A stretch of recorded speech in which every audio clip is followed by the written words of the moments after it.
അന്നത്തെ തെരഞ്ഞെടുപ്പ് പ്രചരണ പ്രക്രിയയുടെ അവസാന ഘട്ടത്തിലേക്ക് കടന്ന സന്ദർഭത്തിൽ ചീമേനിയിലെ നമ്മുടെ പ്രിയപ്പെട്ട സഖാക്കൾ ഇവിടെ സൂചിപ്പിക്കപ്പെട്ടു. ഏറ്റവും പ്രാധാന്യത്തോടു കൂടി ഒരു തെരഞ്ഞെടുപ്പ് പോരാട്ടത്തിന് നേതൃത്വം നൽകി അതിൻ്റെ അവസാന ഘട്ടത്തിലേക്ക് കടക്കുന്ന സന്ദർഭത്തിലാണ് നരാധമന്മാരായ കോൺഗ്രസ്സുകാർ, ഗുണ്ടകൾ കാലയെകൂട്ടി കരുതിക്കൂട്ടിയ ക്രൂരവും പൈശാചികമായ ഒരു നരനായാട്ടം തയ്യാറെടുത്തുകൊണ്ട് ഓഫീസിലേക്ക് ഇരച്ചു കയറി. പാർട്ടി ഓഫീസിന് തീ കൊളുത്തിയും കൂട്ടിയിട്ടും അതിലെ സഖാക്കൾ പ്രാണരക്ഷാർത്ഥം പുറത്തേക്ക് കടന്നു വരുമ്പോൾ കയ്യിൽ കരുതിയിരുന്ന മാരകായുധങ്ങൾ ഉപയോഗിച്ച് അവരെ ആക്രമിച്ചത് ക്രൂരമാണ്, പൈശാചികമായ രൂപത്തിലായിരുന്നു. അത്തരത്തിലുള്ള ആ നരനായാട്ട് ഒരുപക്ഷെ രാഷ്ട്രീയ കേരളത്തിൻ്റെ ചരിത്രത്തിൽ ഒരു തെരഞ്ഞെടുപ്പിൻ്റെ സമാപന ഘട്ടത്തിൽ നടന്നിട്ടുള്ളത് ആദ്യമായിട്ടായിരിക്കാം. അത്തരത്തിലുള്ള ആ നരനായാട്ട് ഇന്ന് ഏതാണ്ട് 38 വർഷത്തിലേക്ക് കടക്കുകയാണ്. ആ സഖാക്കളെ എന്തിനാണ് കൊലപ്പെടുത്തിയത്? നിരപരാധികളും നിരായുധരുമായിരുന്ന ആ സഖാക്കളെ തീയിട്ട് കൊലപ്പെടുത്താൻ ശ്രമിക്കുമ്പോൾ പുറത്തേക്ക് കടന്നു വരുമ്പോൾ തങ്ങളുടെ കയ്യിൽ കരുതിയിരുന്ന കൊടുവാളും വടിവാളും മറ്റ് മാരകായുധങ്ങളും ഉപയോഗിച്ച് കാലുവെട്ടിയും കൈവെട്ടിയും അവരുടെ ശരീരത്താകെ പരിക്കേൽപ്പിച്ചും 5 പ്രിയപ്പെട്ട സഖാക്കളെയാണ് അവർ ക്രൂരമായി കൊലപ്പെടുത്തിയത്. സഖാവ് കുഞ്ഞിക്കണ്ണനെയും അതേപോലെ തന്നെ കുഞ്ഞപ്പനെയും അതേപോലെ തന്നെ സി കോരനെയും എം കോരനെയും അമ്പുവിനെയും എല്ലാം കൊലപ്പെടുത്തിയത് എന്തിനു വേണ്ടി? ഇന്നും ആ ചോദ്യത്തിന് കോൺഗ്രസിന് ഉത്തരം തരാൻ കഴിയും. എന്തായിരുന്നു അവർ ചെയ്ത പ്രകോപനം? എന്തായിരുന്നു അവർ ചെയ്ത കുറ്റം? ഒരു തരത്തിലും തെരഞ്ഞെടുപ്പ് ഘട്ടത്തിലെ അവരുടെ പ്രത്യേക ദൗത്യം ഏറ്റെടുത്തുകൊണ്ട് അവർ മുന്നോട്ട് വന്നിരുന്നു എന്നുള്ളത് ഒഴിച്ചാൽ ഈ നാട്ടിലേതെങ്കിലും അസമാധാനത്തിൻ്റെയോ അക്രമത്തിൻ്റെയോ അന്തരീക്ഷം ഉയർത്തിക്കൊണ്ട് അവർ വന്നിരുന്നില്ല. ഒരു പ്രകോപനവുമില്ലാത്തൊരു ഘട്ടത്തിലാണ് അത്തരത്തിലുള്ള നരനായാട്ടിന് വേണ്ടി കോൺഗ്രസ് ഗുണ്ടകൾ തയ്യാറെടുത്തതെങ്കിൽ തികച്ചും രാഷ്ട്രീയമായ വൈരന്ദ്രിയാധന ബുദ്ധിയോടുകൂടി പ്രതികാരദാഹത്തോടുകൂടി അവർ ആസൂത്രിതമായി നീക്കിയ വലിയൊരു കൊലപാതകത്തിൻ്റെ ഉള്ളടക്കമായിരുന്നു നമുക്ക് കാണാൻ കഴിയും. കേരളത്തിൽ നമുക്കറിയാം, വിവിധ ഘട്ടങ്ങളിൽ കോൺഗ്രസ് ഇത്തരത്തിലുള്ള കൊലപാതക രാഷ്ട്രീയങ്ങൾ അരങ്ങേറിക്കൊണ്ട് നമ്മുടെ എത്രയോ സഖാക്കളെ അവർ ക്രൂരവും പൈശാചികവുമായ രൂപത്തിൽ കൊലപ്പെടുത്തിയ സംഭവങ്ങൾ മറ്റു പല രംഗങ്ങളിലുമുണ്ട്. അതിനേക്കാളെല്ലാം വളരെ നീചമായിരുന്നു ചീമേനിയിൽ നടന്ന സംഭവം. ആ ചീമേനിയിലെ ആ സഖാക്കളെ അന്ന് കൊലപ്പെടുത്തിയ രംഗവും അതിനെ തുടർന്നുണ്ടായ സംഭവ പരമ്പരകളുമെല്ലാം നമുക്കറിയാം. ആ 5 സഖാക്കളെ കൊലപ്പെടുത്തിയത് കൊണ്ട് അവരുയർത്തിപ്പെടുത്തിയ ആശയങ്ങളോ അവർ പ്രവർത്തിച്ച പാർട്ടിയോ അവരുടെ മുന്നണിയോ കേരളത്തിൽ നിന്ന് വിട്ടുപോയില്ലെന്ന് മാത്രമല്ല, നമുക്കെല്ലാം അറിയാവുന്നതുപോലെ ആ തെരഞ്ഞെടുപ്പിൽ തന്നെ കേരളത്തിൽ ഏറമ്പാടൻ കൃഷ്ണൻ നായനാർ എന്ന ഇ കെ നായനാരുടെ നേതൃത്വത്തിൽ ഇടതുപക്ഷ ജനാധിപത്യ മുന്നണി അധികാരത്തിൽ വന്ന ആവേശകരമായ അനുഭവമായിരുന്നു നമ്മളത് കണ്ടത്. അന്ന് മുതൽ ഇങ്ങോട്ട് എടുത്തു കഴിഞ്ഞാൽ ആ 5 സഖാക്കളെ കൊലപ്പെടുത്തിയത് കൊണ്ട് ആ ആശയത്തിന് ഏതെങ്കിലും വിരാമമിടാൻ കഴിഞ്ഞു, ആ ആശയങ്ങൾക്ക് അറുതി വരുത്താൻ കഴിഞ്ഞു, അല്ലെങ്കിൽ ആ പാർട്ടിയെ ഏതെങ്കിലും തരത്തിൽ ഇല്ലാതാക്കാൻ കഴിഞ്ഞു? ഇല്ലെന്ന് മാത്രമല്ല, ആ ചീമേനി സഖാക്കളുടെ പാർട്ടി ഇന്ന് കേരളത്തിലെ മഹാഭൂരിപക്ഷം വരുന്ന ജനതയുടെ രാഷ്ട്രീയ പാർട്ടിയായി അഭിമാനത്തോടെ കൊല്ലം സമ്മേളനത്തിൽ ഉയർത്തെഴുന്നേറ്റ് മുന്നോട്ട് വന്ന ഘട്ടത്തിലാണ് 38ാമത് നമ്മുടെ ചരമവാർഷികം അല്ലെങ്കിൽ രക്തസാക്ഷി ദിനാചരണങ്ങൾ നമ്മൾ ഏറ്റെടുത്തിട്ടുള്ളത്. അപ്പോൾ ഈ സന്ദർഭത്തിൽ നാം പരിശോധിച്ചാൽ മഹത്തായ ഈ പ്രസ്ഥാനത്തെ ഏതെങ്കിലും അർത്ഥത്തിൽ വലിയ രൂപത്തിൽ ആക്രമിച്ചോ അല്ലെങ്കിൽ മറ്റേതെങ്കിലും അപവാദ പ്രചരണങ്ങൾ കൊണ്ടോ അല്ലെ പത്രമാധ്യമങ്ങളുടെ വലിയ രൂപത്തിലുള്ള ആക്രമണങ്ങൾ കൊണ്ടോ ചെറുത്ത് പരാജയപ്പെടുത്താൻ കഴിയുന്ന ആശയമല്ല നമ്മൾ ഉയർത്തിപ്പിടിക്കുന്ന മഹത്തായ ആശയം. വല്ലാത്ത രൂപത്തിൽ എത്രയോ ഘട്ടം മുമ്പ് തന്നെ നമ്മുടെ നാട്ടിൽ ഈ മഹത്തായ ആശയത്തെ ഇല്ലായ്മ ചെയ്യാൻ വേണ്ടി വലിയ രൂപത്തിൽ ആക്രമിച്ച് ഭരണാധികാരികൾ മുന്നോട്ട് വന്നു. ഇതിഹാസോജ്വലമായ പുന്നപ്രവയിലാറെടുക്കുമ്പോൾ ഉരുക്കു മനുഷ്യമാംസത്തെ ചുട്ടെരിച്ച നേരത്തും ഉയർത്തി ഞങ്ങൾ ചെറുത്തു നിൽപ്പിൻ വാരിക്കുന്തങ്ങൾ സഹാക്കളെ മുന്നോട്ട് എന്ന മുദ്രാവാക്യവുമായി മുന്നോട്ടാഞ്ഞ ആ സഹാക്കൾ ഉയർത്തിയ മുദ്രാവാക്യം നമ്മൾ കണ്ടു. ഈ കേരളത്തിന്റെ വടക്കൻ മേഖലയിൽ ഈ പ്രദേശം തന്നെ എടുക്കുമ്പോൾ അനശ്വരരായ അയ്യൂർ രക്തസാക്ഷികൾ, മടത്തിലപ്പവും കൊയ്ത്താറ്റിൽ ചിരികണ്ഠനും കുഞ്ഞമ്പു നായരും അബൂബക്കറും എല്ലാം ഉൾക്കൊള്ളുന്ന അനശ്വര രക്തസാക്ഷികൾ, അവർ ഇന്നും ഇവിടെ അന്ത്യവിശ്രമം കൊള്ളുന്നു നമുക്കറിയാം. ആ അനശ്വരരായ രക്തസാക്ഷികളെ കയ്യാമം വെച്ച് കൽത്തുറങ്ങളടച്ച് അവരെ കഴുകുമരത്തിലേറ്റത് കണ്ട് കമ്മ്യൂണിസം ഇല്ലാതായോ? ഇല്ലാതായില്ല. എത്രയോ വലിയ ത്യാഗനിർഭരമായ പോരാട്ടങ്ങൾ ഉത്തര കേരളത്തിന്റെ വിവിധ മേഖലകളിൽ, കണ്ണൂരിൽ, കയ്യൂരിൽ, കരുവള്ളൂരിൽ, കാവുമ്പായിൽ, മുനയംകുന്നിൽ, പാടിക്കുന്നിൽ, നീണ്ടൂരിൽ, ഇതിഹാസോചരമായ പുന്നപ്പുറ വയലാറിൽ ഉൾപ്പെടെ, ഈ ചീമേനി ഉൾപ്പെടെ എത്രയോ അനശ്വരരായ രക്തസാക്ഷികൾ, അവർ അവരുടെ ജീവരക്തം കൊണ്ട് പടുത്തുയർത്തിയ മഹത്തായ ഈ പ്രസ്ഥാനം കേരളത്തിൽ ഇന്ന് അഭിമാനത്തോടുകൂടി ഈ നാടിന്റെ മോചനത്തിന് വേണ്ടി ജനങ്ങൾ പ്രതീക്ഷയോടുകൂടി ഉറ്റുനോക്കുന്ന രാഷ്ട്രീയ പ്രസ്ഥാനമായി കേരളത്തിൽ വളർന്ന് അത് മുന്നോട്ട് പോയിരിക്കുന്നു. ദേശീയാടിസ്ഥാനത്തിൽ തന്നെ പരിശോധിക്കുമ്പോഴും നമുക്കെല്ലാം അറിയാം, അതിന്റെ പാർട്ടി കോൺഗ്രസിലേക്ക് കടക്കുകയാണ്. പാർട്ടി കോൺഗ്രസ് എന്ന് പറഞ്ഞാൽ കമ്മ്യൂണിസ്റ്റ് പാർട്ടി ഓഫ് ഇന്ത്യ മാർക്സിസ്റ്റിനെ സംബന്ധിച്ചോളം അതിന്റെ പരമോന്നത സഭയാണ്. ആ പരമോന്നത സഭയാണ് അതിന്റെ നയപരമായ കാര്യങ്ങൾ തീരുമാനിക്കുക, അളവുപരമായ കാര്യങ്ങൾ തീരുമാനിക്കുക, ഭരണഘടനയിൽ ഭേദഗതി വേണമെങ്കിൽ അത് വരുത്തുക, ഇതെല്ലാമുള്ള പരമാധികാര സഭയാണ് പാർട്ടി കോൺഗ്രസ്. 24ാമത് പാർട്ടി കോൺഗ്രസിലേക്ക് ഇവിടെ ചീമേനി രക്തസാക്ഷികളുടെ മഹത്തായ പ്രസ്ഥാനം കടന്നു വരുമ്പോൾ ആ പ്രസ്ഥാനം ഇന്ന് കേരളത്തിൽ ഏതാണ്ട് 2 റൗണ്ട് നമ്മൾ അധികാരത്തിൽ തുടർച്ചയായി മുന്നോട്ട് വന്നുവെങ്കിൽ, 3ാമത് റൗണ്ട് കൂടി ഇടതുപക്ഷ ജനാധിപത്യ മുന്നണി ചീമേനി രക്തസാക്ഷികളുടെ പ്രസ്ഥാനം അധികാരത്തിലേക്ക് വരാനുള്ള ആരവങ്ങൾ ഉയരുന്ന ഒരു ഘട്ടത്തിലാണ് ഈ പാർട്ടി കോൺഗ്രസ് നടക്കാൻ പോകുന്നത്. പാർട്ടി കോൺഗ്രസ് മധുരയിൽ നടക്കാൻ പോകുന്നു. ഏപ്രിൽ മാസം 2 മുതൽ 6 വരെയുള്ള തീയതികളിലായി നമ്മുടെ രാജ്യത്ത് വളർന്നു വരുന്ന വസ്തുനിഷ്ഠ സാഹചര്യങ്ങളെ ആകെ പരിശോധിച്ചുകൊണ്ടും നമ്മുടെ ആത്മനിഷ്ഠ സാഹചര്യങ്ങൾ എത്രത്തോളം എത്തിയെന്ന് വിലയിരുത്തിക്കൊണ്ടും പാർട്ടി കോൺഗ്രസ് വരുംകാല ഭാവനാസമ്പന്നമായ പ്രവർത്തനങ്ങൾക്ക് രൂപവും ഭാവവും നൽകും. ആ പാർട്ടി കോൺഗ്രസിൽ അവതരിപ്പിക്കപ്പെടാൻ പോകുന്ന രാഷ്ട്രീയ പ്രമേയത്തിന്റെ കരട് രേഖ ഇന്നിപ്പോ പ്രസിദ്ധീകരിച്ചു കഴിഞ്ഞിരിക്കുന്നു. നേരത്തെ തന്നെ പ്രസിദ്ധീകരിച്ച് നമ്മളെല്ലാം അത് വായിച്ചു കഴിഞ്ഞിരിക്കുന്നു. അത് ചർച്ച ചെയ്ത് ആ കരട് രാഷ്ട്രീയ പ്രമേയം ഏത് തരത്തിലുള്ള ഭേദഗതികൾ വേണം, രാജ്യത്തിന്റെ നാനാഭാഗത്തു നിന്ന് നമ്മുടെ പുരോഗമനകാരികൾ, അതുപോലെ പാർട്ടി പ്രവർത്തകർ, അനുഭാവികൾ, അഭ്യുതാകാംക്ഷികൾ എല്ലാം അത് സംബന്ധിച്ച അഭിപ്രായങ്ങൾ രേഖപ്പെടുത്തി തങ്ങൾക്ക് പറയാനുള്ളത് കേൾക്കാൻ തയ്യാറാകുന്ന മഹത്തായ ഒരു പ്രസ്ഥാനം കൃത്യമായി 3 വർഷത്തിലൊരിക്കൽ കാലത്തിൽ കൃത്യമായി അതിന്റെ ജനാധിപത്യപരമായ ഉള്ളടക്കത്തോടുകൂടിയുള്ള പ്രവർത്തനങ്ങൾ നടത്തിക്കൊണ്ടാണ് പാർട്ടി കോൺഗ്രസിലേക്ക് വരിക. അത് ബ്രാഞ്ച് സമ്മേളനമായിരുന്നാലും, LC സമ്മേളനമായിരുന്നാലും, ഏരിയ സമ്മേളനമായിരുന്നാലും, ജില്ലാ സമ്മേളനങ്ങളായിരുന്നാലും, അതിനുശേഷം സംസ്ഥാന സമ്മേളനമായിരുന്നാലും, അതിനുശേഷം പാർട്ടി കോൺഗ്രസിലേക്ക് കടന്നു വരുമ്പോൾ ആ പാർട്ടി കോൺഗ്രസ് നടപ്പാക്കാൻ പോകുന്ന ഭാവി പരിപാടികൾക്ക് രൂപവും ഭാവവും നൽകും. ആ പാർട്ടി കോൺഗ്രസിൽ വർത്തമാന കാലഘട്ടത്തിലെ വലിയ രൂപത്തിലുള്ള രാജ്യത്ത് വളർന്നു വരുന്ന വിപത്തിനെ എങ്ങനെ നേരിടണം എന്ന കാര്യത്തെ സംബന്ധിച്ച് വിശദമായി പ്രതിപാദിക്കുന്നുണ്ട്. നമ്മൾ ആ വിഷയത്തിൽ എല്ലാ അർത്ഥത്തിലും രാജ്യത്ത് വളർന്നു വരുന്ന വർഗീയ ശക്തികളെ ചേർത്ത് പരാജയപ്പെടുത്താനുള്ള പ്രതിരോധത്തിന്റെ മാർഗങ്ങൾ നമ്മൾ മുന്നോട്ട് വയ്ക്കുന്നു. നമുക്കെല്ലാം അറിയാം, കഴിഞ്ഞ പാർലമെന്റ് തെരഞ്ഞെടുപ്പിന്റെ സമയത്ത് ഇന്ത്യ മുന്നണിക്ക് ഒരുപക്ഷെ രൂപവും ഭാവവും നൽകാൻ മുന്നോട്ട് വന്ന് അതിൽ അംഗമല്ലെങ്കിലും അതിൽ നിന്ന് മുൻകൈയെടുത്ത് അതിന്റെ എല്ലാ തരത്തിലുള്ള പ്രവർത്തനങ്ങൾക്കും വലിയ രൂപത്തിൽ ചുക്കാൻ പിടിച്ചത് CPI ആയിരുന്നു, വിശേഷിച്ചും സീതാറാം യെച്ചൂരിയായിരുന്നു. അത്തരത്തിലൊരു ഇന്ത്യ മുന്നണി രൂപം കൊണ്ട് മുന്നോട്ട് വന്നപ്പോഴാണ് യഥാർത്ഥത്തിൽ ഞങ്ങൾ 400 സീറ്റ് പിടിച്ചടക്കിക്കൊണ്ട് അവിടെ 2/3 മജോറിറ്റി ഉറപ്പാക്കി ഇന്ത്യൻ ഭരണഘടനയെ ഞങ്ങൾ ഭേദഗതി ചെയ്ത് രാജ്യത്ത് പുതിയ നീക്കങ്ങൾ ആരംഭിക്കുമെന്ന് പ്രഖ്യാപിച്ച BJPക്ക് അതിന് സാധിക്കാതെ പോയത് CPIയും എടുത്ത ഒരു നിലപാടിന്റെയും ആസൂത്രിതമായ ഒരു നീക്കത്തിന്റെയും ഫലമായി രൂപം കൊണ്ട ഒരു ഇന്ത്യ മുന്നണിയും അത് ഉയർത്തിയ പ്രതിരോധവുമാണ് യഥാർത്ഥത്തിൽ BJPക്ക് 400 സീറ്റ് പോയിട്ട് ഒറ്റയ്ക്ക് ഭൂരിപക്ഷം കിട്ടാത്ത സ്ഥിതിയിലേക്ക് വന്നത്. അവർക്ക് വീണ്ടും പിടിച്ചു നിൽക്കാൻ കഴിഞ്ഞത് ബീഹാറിൽ നിന്നുള്ള ഒരു കൂട്ടം സഹയാത്രികരുടെ സഹായവും, അതേപോലെ തന്നെ അവർക്ക് മറ്റു പല ചന്ദ്രബാബു നായിഡുവിനെ പോലുള്ള ആളുകളുടെയും പിന്തുണ ലഭിച്ചപ്പോൾ മാത്രമാണ് അധികാരത്തിലേക്ക് വീണ്ടും വരാൻ കഴിഞ്ഞത് എന്ന് നാം തിരിച്ചറിയും. അവിടെ CPIയും എടുത്ത നിലപാടിന് ലഭിച്ച അംഗീകാരമാണ് ആ രംഗത്ത് നമുക്ക് കാണാൻ കഴിഞ്ഞത്. അവരുടെ അഹന്തയ്ക്കും അതേപോലെ തന്നെ അക്രമോത്സവ നീക്കത്തിനും അറുതി വരുത്തുന്ന രൂപത്തിലേക്ക് ഒരു പരിധിവരെയെങ്കിലും സീറ്റിന്റെ കാര്യത്തിൽ നമുക്ക് ഈ തരത്തിൽ അവരെ പരിമിതിപ്പെടുത്തിക്കൊണ്ട് മുന്നോട്ട് വരാൻ കഴിഞ്ഞിരുന്നു. അത്തരം രൂപത്തിൽ മുന്നോട്ട് പോയി വീണ്ടും നമ്മുടെ നാട് അവർ വീണ്ടും അധികാരത്തിൽ വന്നുമ്പോൾ എടുക്കുന്ന സമീപനങ്ങൾ എടുത്ത് പരിശോധിച്ചാൽ ആ രംഗത്തെല്ലാം അവർ രാജ്യത്തിന്റെ മുമ്പാകെ ഉയർത്തുന്ന വലിയ ഭീഷണി, 1 nation 1 election, 1 nation 1 language, 1 nation 1 registration, ഈ തരത്തിൽ ഇപ്പോൾ വലിയ രൂപത്തിൽ ഏറ്റവും അവസാനം നമ്മുടെ മണ്ഡലങ്ങൾ പുനർവിഭജനം ചെയ്യണമെന്ന രൂപത്തിലേക്കുള്ള പുത്തൻ നിർദ്ദേശങ്ങളുമായി കടന്നു വരുന്നു.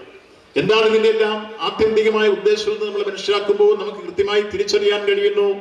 അവർ പ്രധാനമായും ലക്ഷ്യമിടുന്നത് 1 നേഷൻ 1 ഇലക്ഷൻ, രാജ്യത്ത് ഒരു തെരഞ്ഞെടുപ്പ് മതി ഇന്ന് നിലനിൽക്കുന്ന ജനാധിപത്യ സംവിധാനങ്ങളെ അട്ടിമറിച്ച്, ഇന്ന് നിലനിൽക്കുന്ന ഫെഡറൽ സംവിധാനങ്ങളെ അട്ടിമറിച്ച് രാജ്യത്ത് വീണ്ടും ഒരു മതാധിഷ്ഠിത രാഷ്ട്രം കൊണ്ടുവരണം എന്ന ആത്യന്തിക ലക്ഷ്യത്തിലാണ് BJP ഇത്തരം ആശയങ്ങളുമായി മുന്നോട്ട് കടന്നു വരുന്നതെങ്കിൽ അത് തിരിച്ചറിഞ്ഞുകൊണ്ട് തന്നെ BJPയുടെ അത്തരം നീക്കത്തെ രാജ്യം ഒരു മതാധിഷ്ഠിത രാഷ്ട്രമാക്കി മാറ്റാൻ വേണ്ടിയുള്ള അവരുടെ പുത്തൻ നീക്കങ്ങളെ, വർഗീയ ചേരികളുടെ ഫാസിസ്റ്റ് നീക്കങ്ങളെ ചെറുത്ത് പരാജയപ്പെടുത്തുക എന്ന ആത്യന്തിക ലക്ഷ്യത്തോടു കൂടി തന്നെയാണ് CPM മുന്നോട്ട് വെക്കുന്നത്.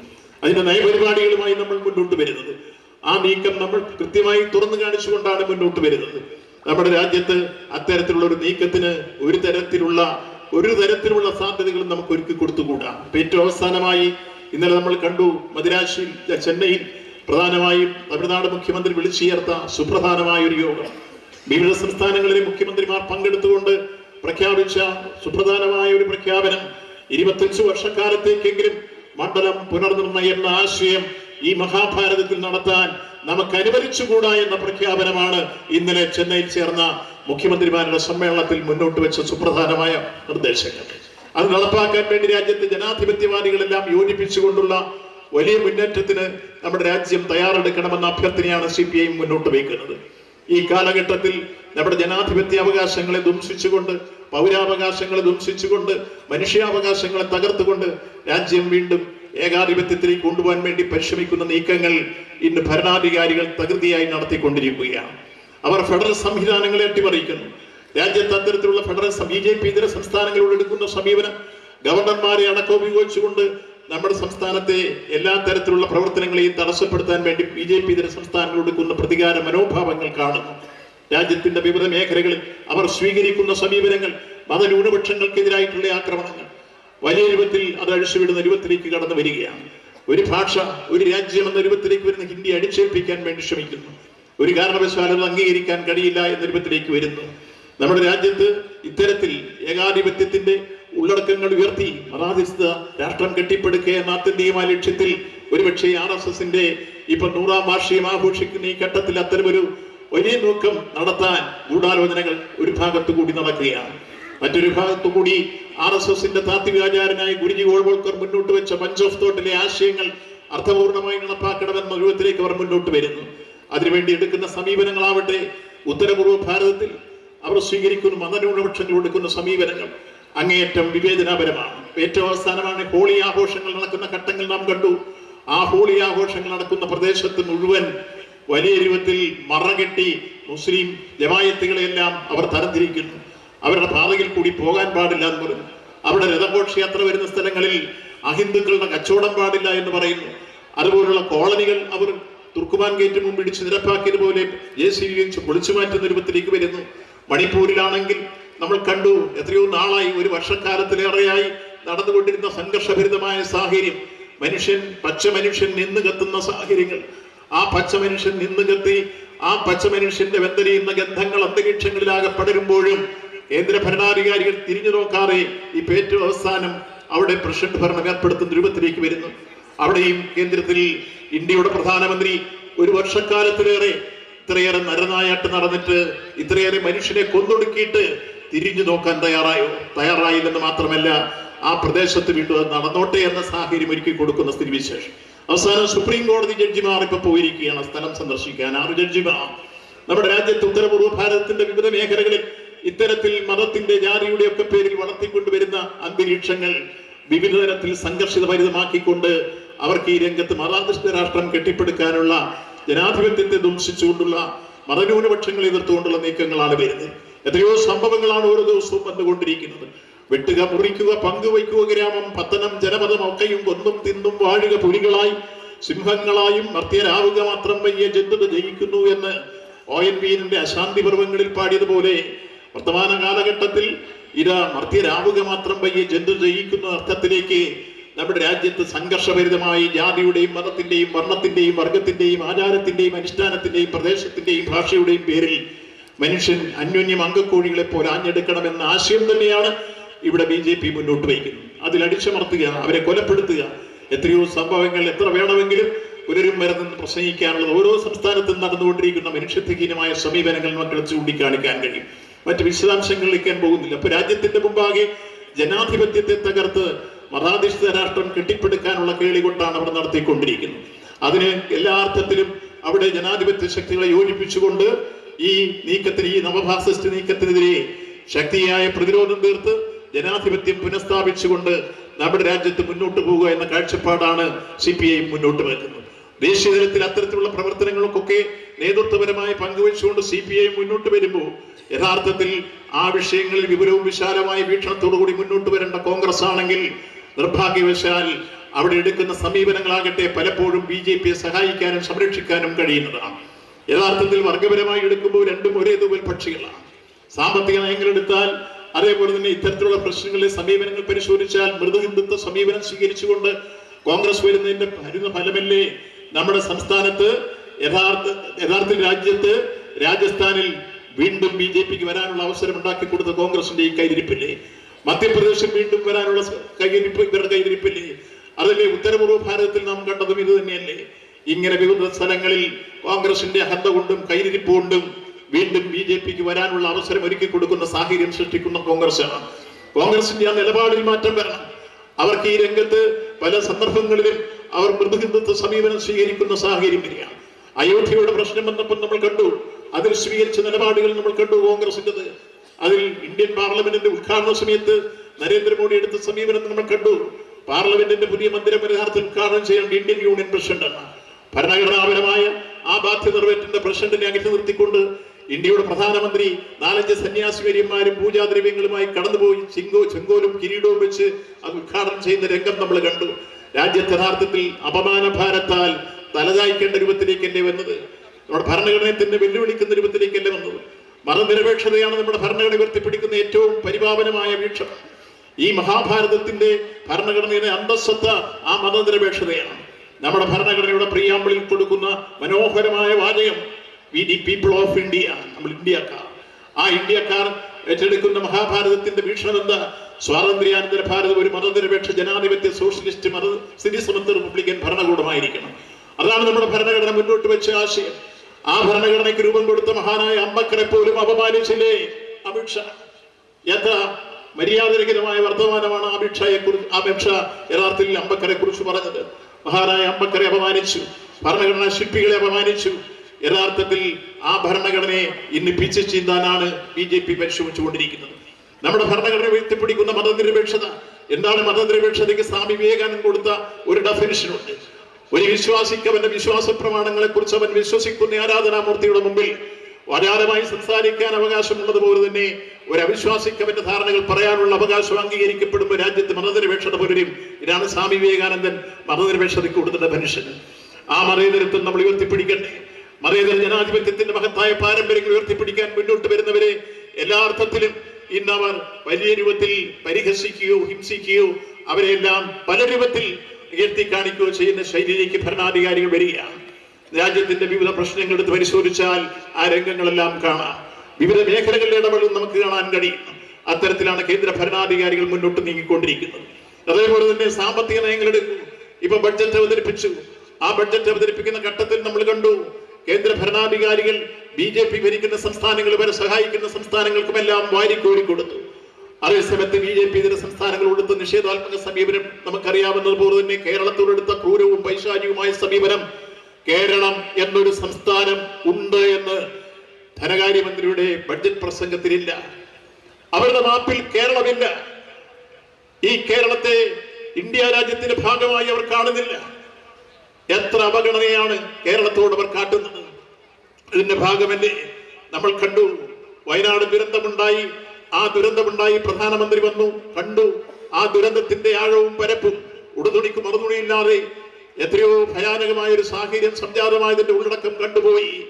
കേരളത്തിന്റെ മുഖ്യമന്ത്രിയും കേരളത്തിന്റെ ഭരണരംഗവും എല്ലാ രംഗത്തും ഇടപെട്ട് യഥാർത്ഥത്തിൽ യുദ്ധകാലാടിസ്ഥാനത്തിൽ നടത്തിയ പ്രവർത്തനത്തിന്റെ ഭാഗമായി ആ മരണസംഖ്യ കുറച്ചു കൊണ്ടുവരാൻ കഴിഞ്ഞതും അതുപോലെ എല്ലാം നഷ്ടപ്പെട്ടവരെ പുനരധിവസിപ്പിക്കാൻ കഴിഞ്ഞ് വാടക വീട്ടിലെങ്കിലും എത്തിക്കാൻ കഴിഞ്ഞ രൂപത്തിലുള്ള പ്രവർത്തനങ്ങളും ഏറ്റെടുത്ത് കേരളം മുന്നോട്ട് പോകുന്ന ഘട്ടത്തിൽ ഇവിടെ ഉണ്ടായ വേദനാജനകമായ അനുഭവങ്ങൾ, വിഷമകരമായ സാഹചര്യങ്ങൾ, ബുദ്ധിമുട്ടുകൾ, കഷ്ടപ്പാടുകൾ, ദുഃഖങ്ങൾ, ദുരിതങ്ങൾ എല്ലാം ഇന്ത്യൻ പ്രധാനമന്ത്രി നേരിട്ട് മുഖ്യമന്ത്രി കൊണ്ട് കാണിച്ചു കൊടുത്തു.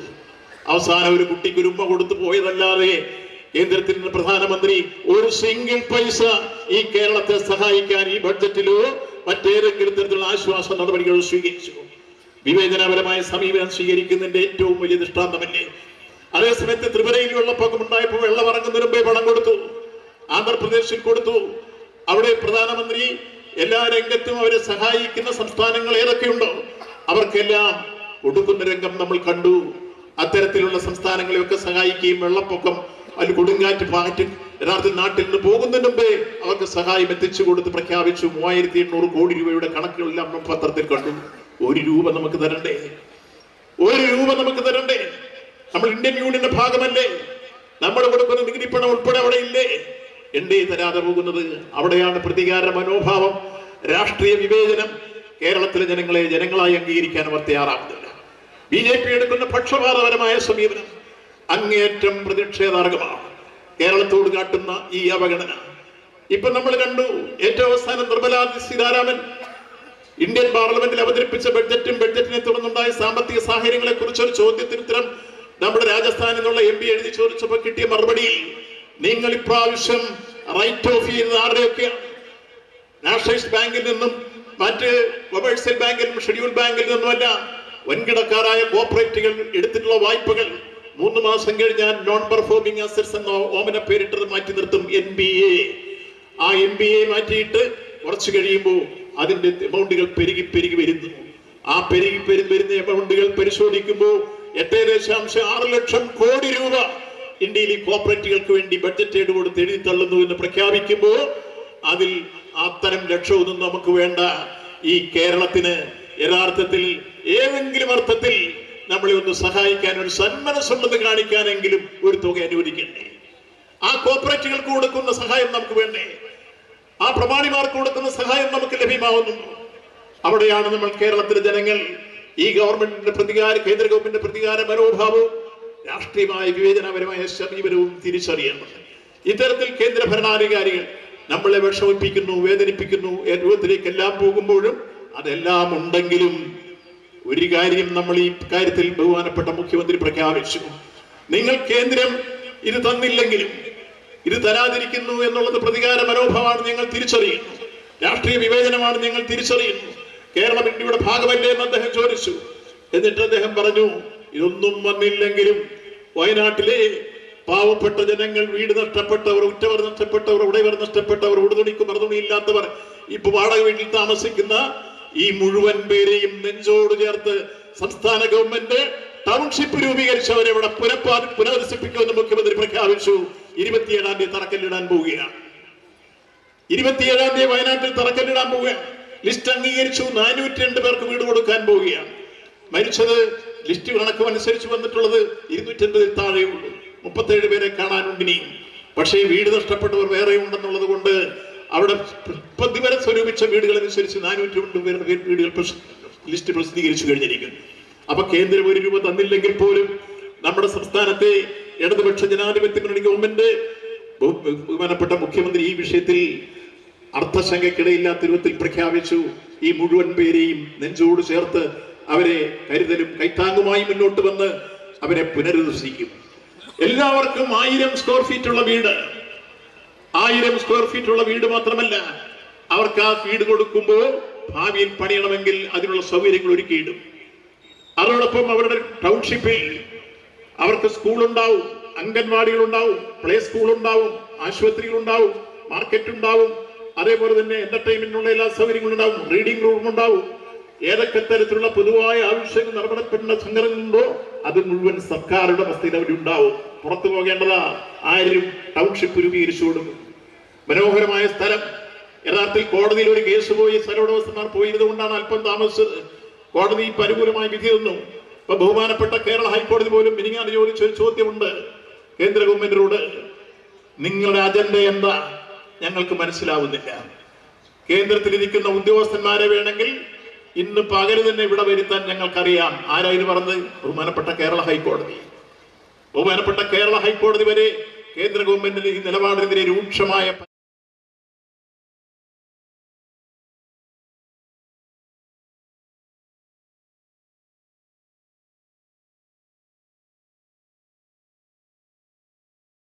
വായ്പ തരാം എന്ന രൂപത്തിലേക്കും വരുന്ന ശൈലികൾ സ്വീകരിക്കുന്നു. എത്ര അപകടകരമാണ്! എത്ര അപമാനകരമാണ് കേന്ദ്രം സ്വീകരിക്കുന്ന ഈ നിലപാട്. അതുകൊണ്ട് വയനാടിന്റെ പുനരധിവാസവുമായി ബന്ധപ്പെട്ട് സംസ്ഥാന ഗവൺമെന്റ് ചെയ്യുന്ന പ്രവർത്തനങ്ങൾ ഇപ്പൊ എല്ലാവർക്കും ചെലവ് കാശ് കൊടുക്കുന്നുണ്ട്. ഇപ്പൊ എല്ലാവർക്കും വാടക വീട്ടിൽ താമസിക്കുന്ന വാടക കൊടുക്കുന്നുണ്ട്. ഇപ്പൊ അവർക്ക് കുട്ടികൾക്ക് വിദ്യാഭ്യാസ സൗകര്യം ഒരുക്കി കൊടുക്കുന്നുണ്ട്, ചികിത്സാ സൗകര്യങ്ങൾ ഒരുക്കി കൊടുക്കുന്നുണ്ട്. ഈ വീടുകളിൽ അവർ താമസിക്കുന്നവിടം വരെയുള്ള അവരുടെ എല്ലാ ചെലവുകളും ഏറ്റെടുത്തുകൊണ്ടാണ് ഗവൺമെന്റ് ഈ രംഗത്ത് ഇക്കാര്യങ്ങളെല്ലാം ചെയ്ത് മുന്നോട്ട് പോകുന്നത് എന്ന് നിങ്ങൾ തിരിച്ചറിയേണ്ട. അപ്പൊ കേന്ദ്ര ഗവൺമെന്റ് ഇക്കാര്യത്തിൽ സഹായിച്ചില്ലെങ്കിലും ഈ രംഗത്ത് കേരളം ഈ നിലയിൽ മുന്നോട്ട് പോവുകയാണ്. കേന്ദ്രം പിന്നെ ആരെയാണ് സഹായിക്കുന്നത്? കൃഷിക്കാരുടെ സമരങ്ങൾ ഉയർന്നു വരും നമ്മൾ കണ്ടു. മുമ്പ് കൃഷിക്കാരുമായി ഒത്തുതീർപ്പുണ്ടാക്കി, ഏതെങ്കിലും കാര്യത്തിൽ ഉണ്ടാക്കിയ ഒത്തുതീർപ്പുകൾ കൃഷിക്കാരുടെ പ്രശ്നങ്ങൾ നടപ്പാക്കി. തൊഴിലാളികൾ ഇപ്പോൾ മെയ് 20 പണിമുടക്കാൻ പോവുകയാണ്.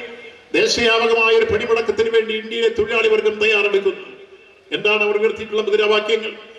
ഇപ്പോ 44 തൊഴിൽ നിയമങ്ങൾ 4 കോഡുകളാക്കി തരംതിരിച്ച് പ്രഖ്യാപനത്തിലേക്ക് വരുമ്പോൾ നമ്മുടെ രാജ്യത്തെ അധ്വാനിക്കുന്ന വർഗം എണ്ണിയാലൊടുങ്ങാത്ത സമരഭവങ്ങൾ കൂടി അവർ നേടിയെടുത്ത സേവന വേതന വ്യവസ്ഥകളിൽ പല രൂപത്തിലുള്ള മാറ്റങ്ങൾ വരുത്തുന്നു. അവരുടെ തൊഴിൽ സ്ഥിരത ഉറപ്പാക്കുന്ന തൊഴിൽ നിയമങ്ങൾ ഭേദഗതി വരുത്തുന്നു. ID ആക്ടിൽ ഭേദഗതി വരുത്തുന്നു. ഷോപ്പ് ആൻഡ് കൊമേഴ്സ്യൽ എസ്റ്റാബ്ലിഷ്മെന്റ് ആക്ടിൽ ഭേദഗതി വരുത്തുന്നു. ഫാക്ടറീസ് ആക്ടിൽ ഭേദഗതി വരുത്തുന്നു. അതേപോലെ തന്നെ സ്ത്രീ തൊഴിലാളികളെ സംബന്ധിച്ചോളം ഫാക്ടറീസിൽ ജോലിയെടുക്കുമ്പോൾ അവർ പകൽ സമയമാണ് മുമ്പ് നിഷ്കർഷിച്ചിരുന്നെങ്കിൽ 24 മണിക്കൂർ എന്ന ഭേദഗതിയിലേക്ക് വരുന്നു. ഏതെല്ലാം തരത്തിലാണ് കേന്ദ്ര മന്ത്രി അല്ലെങ്കിൽ കേന്ദ്ര ഗവൺമെന്റ് തൊഴിൽ മേഖലയിൽ വരുത്താൻ പോകുന്ന മാറ്റങ്ങൾ? 8 മണിക്കൂർ ജോലിയും 8 മണിക്കൂർ വിനോദവും 8 മണിക്കൂർ വിശ്രമവും എന്ന ആശയം നമുക്കെല്ലാം അറിയാം. 1881 ചിക്കാഗോ തെരുവീതികളിൽ ഉയർന്ന മുദ്രാവാക്യമാണ്. അങ്ങ് യാങ്കി പടക്കെതിരായി, അമേരിക്കൻ ഭരണാധികാരികൾക്കെതിരായി തൊഴിലാളികൾ ഹൃദയരക്തം ചിന്തി ഉയർത്തിയ മുദ്രാവാക്യം, ആ മുദ്രാവാക്യം വലിയ രൂപത്തിൽ മുഴങ്ങി വന്നപ്പോഴാണ് അമേരിക്കയിൽ ഹേമാർക്കറ്റിൽ 4-ാം തീയതി നടന്ന പ്രതിഷേധ യോഗത്തിൽ ഇതുപോലെ ഒരു കവാടം മാത്രമുള്ള യോഗ സ്ഥലത്തേക്ക് ഗൂണ്ടകൾ കയറി ബോംബ് വലിച്ചെറിഞ്ഞ് സാർജന്റ് കൊലയപ്പെട്ടു. അതിന്റെ പേരിൽ യഥാർത്ഥത്തിൽ തൊഴിലാളി വർഗ പ്രസ്ഥാനത്തിന്റെ സമരധീരരായ നേതാക്കന്മാരെ എല്ലാ രൂപത്തിൽ അവർ കൊലക്കുറ്റത്തിന് കേസെടുത്ത് അമേരിക്കൻ സൈനിക കോടതി മുമ്പാകെ കൊണ്ടുവന്നു. ആ തൊഴിലാളി വർഗ പ്രസ്ഥാനത്തിന്റെ നേതാക്കന്മാരെ 1889 തൂക്കിലേറ്റി. ആ തൂക്കിലേറ്റിയ സംഭവത്തെ തുടർന്ന് വീണ്ടും 2ാം ഇന്റർനാഷണൽ ചേരുമ്പോൾ മഹാനായ ഏംഗൽസ് ആ 2ാം ഇന്റർനാഷണൽ കൊണ്ടുവന്ന സുപ്രധാനമായ ഒരു പ്രമേയമാണ് 8 മണിക്കൂർ ജോലിയും 8 മണിക്കൂർ വിനോദവും 8 മണിക്കൂർ വിശ്രമവും എന്ന ആശയം ഉയർത്തിക്കൊണ്ട് ലോകത്താദ്യം ചിക്കാഗോ തെരുവീതികളിൽ ഹൃദയരക്തം ചിന്തിയ തൊഴിലാളികളെ, അവർക്ക് വേണ്ടി കഴുകുമരത്തിലേറിയ അരണധീരന്മാരെയെല്ലാം അനുസ്മരിച്ചുകൊണ്ട് മെയ് ദിനം തൊഴിലാളി വർഗത്തിന്റെ ലോക വിമോചന ദിനമായി ആചരിക്കണമെന്ന പ്രമേയം അന്നാണ് ഏംഗൽസ് അവതരിപ്പിക്കുന്നത്. ആ പ്രമേയം അംഗീകരിക്കപ്പെട്ടതോടുകൂടി ലോകത്താദ്യം നമ്മൾ മെയ് ദിനം ഇപ്പൊ എല്ലാ വർഷവും ആചരിക്കുന്നു. ആ മെയ് ദിനം ആചരിക്കുന്നത് വെറുതെ ആചരിക്കുന്നതല്ല. ഹൃദയരക്തം ചിന്തി ഇന്ന് കാണുന്ന അധ്വാനിക്കുന്നതിന്റെ അവകാശങ്ങൾക്ക് വേണ്ടി അടരാടിയ രണധീരന്മാരെ അനുസ്മരിക്കുന്നതിന് വേണ്ടിയുള്ള ആ ഏറ്റവും വലിയ ദിനമാണ് മെയ് ദിനം. അങ്ങനെയാണ് 8 മണിക്കൂർ ജോലിയും 8 മണിക്കൂർ വിനോദവും 8 മണിക്കൂർ വിശ്രമം എന്ന ആശയം മുന്നോട്ട് വന്ന് അർത്ഥപൂർണ്ണമാകുന്നത്. അതാണ് ഇപ്പൊ ഇന്ത്യൻ ഭരണാധികാരികൾ തച്ചുടയ്ക്കുന്നത്. ആ 8 മണിക്കൂർ ജോലി എന്നുള്ളത് മാറി ഇപ്പോ പ്രമാണി വർഗത്തിന്റെ താല്പര്യമനുസരിച്ച് 10 മണിക്കൂറും 12 മണിക്കൂറും ആക്കി മാറ്റണമെന്ന രൂപത്തിലേക്ക് വരുന്നു. അപ്രന്റീസ് ആക്ടിൽ ഭേദഗതി വരുത്തുന്നു. 1 year 240 days ഉണ്ടെങ്കിൽ അവർക്ക് ജോലി സ്ഥിരത അത് മാറ്റിമറിയിക്കുന്നു. 1 വർഷം എന്ന അപ്രന്റീസ് സമയം മാറ്റി 2 വർഷമാക്കണം, 3 വർഷമാക്കണം എന്ന ആശയങ്ങൾ വരുന്നു. ഇങ്ങനെ അധ്വാനിക്കുന്ന വർഗത്തിന്റെ കഴിഞ്ഞ കാലഘട്ടങ്ങളിലെ എണ്ണമറ്റ സമരങ്ങൾ കൂടി നേടിയെടുത്ത അവകാശങ്ങൾ നിൽക്കുള്ള കേന്ദ്ര ഭരണാധികാരികളുടെ അടുത്ത ആക്രമണങ്ങൾക്കെതിരെ പ്രതിഷേധത്തിന്റെ അത്യുജ്വലമായ കൊടുങ്കാറ്റുകൾ ഉയർത്തിക്കൊണ്ടാണ് മെയ് മാസം 20 ഇന്ത്യൻ തൊഴിലാളി വർഗം ഒരു സ്ട്രൈക്കിലേക്ക് പണിമുടക്കത്തിലേക്ക് കടക്കുന്നത്. അത്തരമൊരു സ്ഥിതിവിശേഷം രാജ്യത്ത് വളർന്നു വരുന്നു. അതുപോലെ ഇന്ത്യയിലെ വിദ്യാർത്ഥികളും യുവജനങ്ങളും ഇന്ന് നേരിടുന്ന അവരുടെ തൊഴിലില്ലായ്മയും ദേശീയ തലത്തിൽ വളർന്നു വന്നുകൊണ്ടിരിക്കുന്ന അവരുടെ സമീപനങ്ങളും യഥാർത്ഥത്തിൽ എംപ്ലോയ്മെന്റ് എക്സ്ചേഞ്ചുകളിലും അതേപോലെ തന്നെ നിരവധി മേഖലകളിലും വലിയ സാധ്യതകൾ ഉയർത്തിക്കൊണ്ടുവരാനുള്ള അവസരം ഒരുക്കിയെടുക്കേണ്ടവർ അതിന് മെനക്കെടുന്നില്ല. രാജ്യത്ത് പൊതുമേഖലകളിലും അതേപോലെ തന്നെ സെൻട്രൽ പബ്ലിക് സെക്ടറിന്റെ വിവിധ രംഗങ്ങളിലും ഒഴിഞ്ഞു കിടക്കുന്ന ഒഴിവുകൾ നികത്താൻ തയ്യാറാവുന്നില്ല. ക്ഷുഭിത യൗവനമെതിരെ പ്രക്ഷോഭ സമരങ്ങളുമായി മുന്നോട്ട് വരുന്നു. നമ്മളുടെ ഒരു ഘട്ടത്തിൽ BJP അധികാരത്തിൽ വന്നാൽ അവർ പ്രതിപക്ഷം 2 കോടി തൊഴിലവസരം ഉണ്ടാക്കുമെന്ന് പറഞ്ഞു പോയവർക്ക് 2 ലക്ഷം പോലും ഉണ്ടാക്കാൻ കഴിഞ്ഞില്ലെന്ന് മാത്രമല്ല, പഞ്ചവത്സര പദ്ധതികളും 10 ജില്ലാ വർഷങ്ങളും പിന്നിട്ട് കഴിഞ്ഞപ്പോൾ അഭ്യസ്തവിദ്യരും അനഭ്യസ്തവിദ്യരും സാങ്കേതിക വിജ്ഞാനം ചിന്തിച്ചവരും അല്ലാത്തവരുമായിട്ടുള്ള കണക്കുകൾ പെരുകി കോടാനുകോടിയായി വർദ്ധിച്ചു വരുമ്പോൾ ആ തൊഴിൽ രഹിത യൗവനങ്ങൾ ക്ഷുഭിത യൗവനങ്ങളായി മാറി അവർ അസംതൃപ്തിയുടെ അഗ്നിനാളങ്ങൾ ഉയർത്തിക്കൊണ്ട് ഭരണാധികാരികൾക്കെതിരെ വരികയാണ്. വിദ്യാർത്ഥി പ്രസ്ഥാനം അവരുടെ ജനാധിപത്യപരമായ അവകാശങ്ങൾ ക്യാമ്പസുകളിൽ നിഷേധിച്ച് ഇന്ന് അടിച്ചേൽപ്പിക്കുന്ന സിലബസുകളും അതുപോലെ UGCയുടെ പുതിയ പരിഷ്കാരങ്ങളുമെല്ലാം വിദ്യാഭ്യാസ മേഖലയ്ക്കെതിരെ ഉയർത്തുന്ന വെല്ലുവിളികളുമായി വിദ്യാർത്ഥി സമരരംഗത്തേക്ക് കടന്നു വരികയാണ്. സ്ത്രീകൾക്കും കുട്ടികൾക്കുമെതിരെ വരുന്ന അതിക്രമങ്ങളുടെ ഭാഗം ഉയർത്തിപ്പിടിച്ചുകൊണ്ട് തന്നെ നമ്മുടെ രാജ്യത്ത് വമ്പിച്ച രൂപത്തിലുള്ള പ്രക്ഷോഭ സമരങ്ങൾ രാജ്യത്ത് വളർന്നു വന്നുകൊണ്ടിരിക്കുന്നു. ഇങ്ങനെ കേന്ദ്ര ഭരണാധികാരികളുടെ ഈ കാലഘട്ടത്തിലെ കഴിഞ്ഞ കാലഘട്ടത്തിലെയും ഭരണ സംവിധാനത്തിന്റെ തിക്തഫലങ്ങൾ അനുഭവിച്ചുകൊണ്ട് മുന്നോട്ട് വരുന്ന ഒരവസ്ഥയിൽ നമുക്ക് പ്രതീക്ഷാ നിർഭരമായ ഒരു സാഹചര്യം സംജാതമാക്കിക്കൊണ്ട് മുന്നോട്ട് വരുന്ന ഏക തുരുത്ത് ഈ മഹാഭാരതത്തിൽ കേരളമാണ്. ഇടതുപക്ഷ ജനാധിപത്യ മുന്നണി ഗവൺമെന്റിന്റെ ഏതാണ്ട് 9 വർഷം, ഇപ്പൊ 4ാം വർഷത്തിലേക്ക് 2ാം പിണറായി ഗവൺമെന്റ് കടക്കാൻ പോവുകയാണ്. അതിന്റെ ആഘോഷ പരിപാടികൾ കഴിഞ്ഞ ദിവസം ഞങ്ങൾ ചർച്ച ചെയ്ത് പ്ലാൻ കൊടുക്കുകയുണ്ടായി. അതിൽ മുന്നോട്ട് വരുമ്പോൾ നമുക്ക് അഭിമാനത്തോടു കൂടി ചൂണ്ടിക്കാണിക്കാൻ കഴിയുന്ന കാര്യങ്ങൾ എന്താ? കേരളത്തിൽ 9 വർഷക്കാലമായി അധികാരത്തിലിരിക്കുന്ന ഇടതുപക്ഷ ജനാധിപത്യ മുന്നണി ഗവൺമെന്റ് 7 കാര്യങ്ങളിൽ 1ാം സ്ഥാനത്താണ് എന്ന് നമ്മുടെ നീതി ആയോഗ് പറയുന്നു. ഞാൻ പറഞ്ഞതല്ല, ദേശാഭിമാനി പറഞ്ഞതല്ല, പാർട്ടി സെക്രട്ടറി പറഞ്ഞതല്ല, ഇടതുപക്ഷ മുന്നണി പറഞ്ഞതല്ല. നീതി ആയോഗ്, ഇന്ത്യൻ പ്രധാനമന്ത്രി ചെയർമാനായിട്ടുള്ള ബോഡിയാണ് നീതി ആയോഗ്. ആ നീതി ആയോഗിന്റെ പരിശോധനയിൽ അവർ പറയുന്നു 7 കാര്യങ്ങളിൽ ഈ കേരളം 1ാം സ്ഥാനത്താണ് നടിവരയിട്ട് അവർക്ക് മാർക്ക് സഹിതം പ്രസിദ്ധീകരിക്കുന്നു. ഒന്ന്, ഏറ്റവും നല്ല സുസ്ഥിര ഭരണം നിലനിൽക്കുന്ന സംസ്ഥാനം കേരളമാണ് എന്ന അർത്ഥശങ്കയ്ക്കിടയില്ലാത്ത രൂപത്തിൽ അത് പബ്ലിക് അഫയേഴ്സ് ഇൻഡെക്സും രേഖപ്പെടുത്തിയിരിക്കുന്നു. ഒപ്പം ഇത് നീതി ആയോഗവും രേഖപ്പെടുത്തിയിരിക്കുന്നു. 2, ഏറ്റവും നല്ല ആരോഗ്യ പരിപാലനമുള്ള സംസ്ഥാനം കേരളമാണെന്ന് ഞാൻ പറഞ്ഞതല്ല, നീതി ആയോഗിന്റെ പരിശോധന അവർ വെളിപ്പെടുത്തി. ആരോഗ്യ പരിപാലന രംഗത്ത് ആഗോള മാതൃക സൃഷ്ടിച്ച സംസ്ഥാനം ഏത് എന്നൊരു ഉത്തരം ഒന്നേ ഉള്ളൂ, അത് കേരളമാണ്. വെറുതെ പറഞ്ഞതല്ല. 1000 കുട്ടികൾ അമേരിക്കയിൽ പിറന്നാൽ 5 കുട്ടികൾ മരിക്കും. കേരളത്തിൽ 1000 കുട്ടികൾ പിറന്നാൽ 4 കുട്ടികളെ മരിക്കൂ. അമേരിക്കയേക്കാൾ മുമ്പിലിട്ടിരിക്കുന്നു ശിശുമരണ നിരക്ക്. മാതൃമരണ നിരക്ക് ദേശീയ അടിസ്ഥാനത്തിലെടുത്താൽ 75 ആക്കണമെന്നാണ് കേന്ദ്രം ധാരണ ഉണ്ടാക്കിയത്. പക്ഷേ നമ്മൾ 26 ആക്കി കൊണ്ടുവന്നിരിക്കുന്നു. പുരുഷന്മാരുടെ ആയുർദൈർഘ്യം അഖിലേന്ത്യാ ശരാശരി എടുക്കുമ്പോൾ അത് 69 നമ്മൾ 72 വന്നിരിക്കുന്നു. സ്ത്രീകളുടെ ആയുർദൈർഘ്യം അഖിലേന്ത്യാ ശരാശരി എടുക്കുമ്പോൾ 70 വന്നാൽ നമ്മൾ 76 വന്നിരിക്കുന്നു. ഈ തരത്തിൽ പരിശോധിക്കുമ്പോൾ ശിശുമരണ നിരക്കായിരുന്നാലും മാതൃമരണ നിരക്കായിരുന്നാലും പുരുഷന്മാരുടെ ആയുർദൈർഘ്യമായിരുന്നാലും അതേപോലെ തന്നെ സ്ത്രീകളുടെ ആയുർദൈർഘ്യമായിരുന്നാലും ഇങ്ങനെ ആരോഗ്യ പരിപാലന രംഗത്ത് ആഗോള മാതൃക സൃഷ്ടിക്കുന്ന സംസ്ഥാനം ഏത് എന്ന ചോദ്യത്തിന് ഒരേ ഒരു ഉത്തരം, ആ പേരാണ് കേരളം. ഇപ്പോൾ അത് WHO അംഗീകരിച്ചിരിക്കുന്നു. നമ്മൾ കോവിഡ് വന്ന കാലഘട്ടത്തിൽ കണ്ടു, അമേരിക്കയിലടക്കം 60 വയസ്സ് കഴിഞ്ഞവരെ ഊരിക്കൊത്തുന്നു എന്നായിരുന്നു വാർത്ത. പക്ഷേ കേരളത്തിൽ 96 വയസ്സ് കഴിഞ്ഞ റാന്നിക്കാരൻ അപ്പച്ചനെയും അമ്മച്ചയെയും ചികിത്സിച്ച് ഭേദമാക്കി നിൽക്കുന്നിടത്ത് ഞാൻ സാക്ഷിയാണ്. ഞാൻ കോട്ടയം മെഡിക്കൽ കോളേജിൽ നിന്ന് ഈ കോവിഡ് രോഗിയെ ചെയ്തുകൊണ്ട് അവരെ പരിചരിക്കുന്ന രംഗത്ത് ഞങ്ങൾ ഇടപെട്ടിരുന്നു. ഞങ്ങളായിരുന്നു ഭക്ഷണം അവർക്ക് എത്തിച്ചു കൊടുത്തുകൊണ്ടിരുന്നത്. 96 വയസ്സുള്ള അപ്പച്ചനെയും അമ്മച്ചയെയും നമ്മളിവിടെ രക്ഷപ്പെടുത്തി വിട്ടപ്പോൾ ബ്രിട്ടീഷ് ബ്രോഡ്കാസ്റ്റിംഗ് കോർപ്പറേഷൻ എന്ന BBC-യും വാഷിംഗ്ടൺ പോസ്റ്റ് എന്ന ആഗോള മാധ്യമവും ചർച്ച ചെയ്യപ്പെട്ടു. കേരളത്തിന്റെ ആരോഗ്യ പരിപാലന രംഗത്ത് ഇതാ ഉന്നതങ്ങളിലേക്ക് കടന്നു വന്നിരിക്കുന്നു. അന്ന് ശൈല ടീച്ചറായിരുന്നു അതിന്റെ മന്ത്രി. നിങ്ങൾക്കറിയാം, ശൈല ടീച്ചറുടെ നേതൃത്വത്തിൽ അന്ന് കോവിഡിനെ നേരിടാൻ വേണ്ടി എടുത്ത പ്രതിരോധവും അതോടൊപ്പം തന്നെ സംരക്ഷണ വലയവുമായിരുന്നു കേരളത്തിനെ ആഗോള തരത്തിലേക്ക് അതിനെ വലിയ രൂപത്തിൽ വാഴ്ത്തിപ്പാടുന്ന രൂപത്തിലേക്ക് വന്നു. ഇന്നത്തെ ഗവൺമെന്റും അതിലെ ആരോഗ്യമന്ത്രിയും ആ നില തുടർന്നുകൊണ്ട് മുന്നോട്ട് പോകുന്നു. അങ്ങനെ ആരോഗ്യ പരിപാലന രംഗത്ത് ആഗോള മാതൃക സൃഷ്ടിച്ചു നിൽക്കുമ്പോൾ 2ാമത്തെ 1ാം സ്ഥാനമാണ്. 3ാമത്തെ 1ാം സ്ഥാനം കേരളത്തിന് വിദ്യാഭ്യാസ രംഗത്താണ്. കോവിഡ് കാലഘട്ടത്തിൽ പോലും ഓൺലൈനായി വിദ്യാഭ്യാസം നടപ്പാക്കി പൊതുവിദ്യാഭ്യാസ സംരക്ഷണ യജ്ഞം വളർത്തിക്കൊണ്ടുവന്നതിന്റെ ഫലമായി ഉന്നത വിദ്യാഭ്യാസ രംഗത്തും വരുത്തിയിട്ടുള്ള മാറ്റങ്ങൾ നമുക്കറിയാം. ഇന്നിപ്പോ ആദ്യത്തെ ഡിജിറ്റൽ യൂണിവേഴ്സിറ്റി കേരളത്തിൽ വന്നിരിക്കുന്നു. ആദ്യത്തെ സയൻസ് പാർക്ക് കേരളത്തിൽ വന്നിരിക്കുന്നു. ആദ്യത്തെ ഇന്നോവേഷൻ സെന്ററുകളും ഇൻക്യുബേഷൻ സെന്ററും കൂടുതലായി എടുക്കുന്ന സംവിധാനം വന്നിരിക്കുന്നു. സ്കിൽഡ് ആൻഡ് നോളജ് ഡെവലപ്മെന്റ് സെന്ററുകൾ വന്നിരിക്കുന്നു. ആർട്ടിഫിഷ്യൽ ഇന്റലിജൻസിനെ കുറിച്ച് പഠിക്കാനുള്ള സംവിധാനം വന്നിരിക്കുന്നു. റോബോട്ടിക് എഞ്ചിനീയറിനെ കുറിച്ച് പഠിക്കാനുള്ള സംവിധാനം ഉന്നത വിദ്യാഭ്യാസ രംഗത്ത് വന്നിരിക്കുന്നു.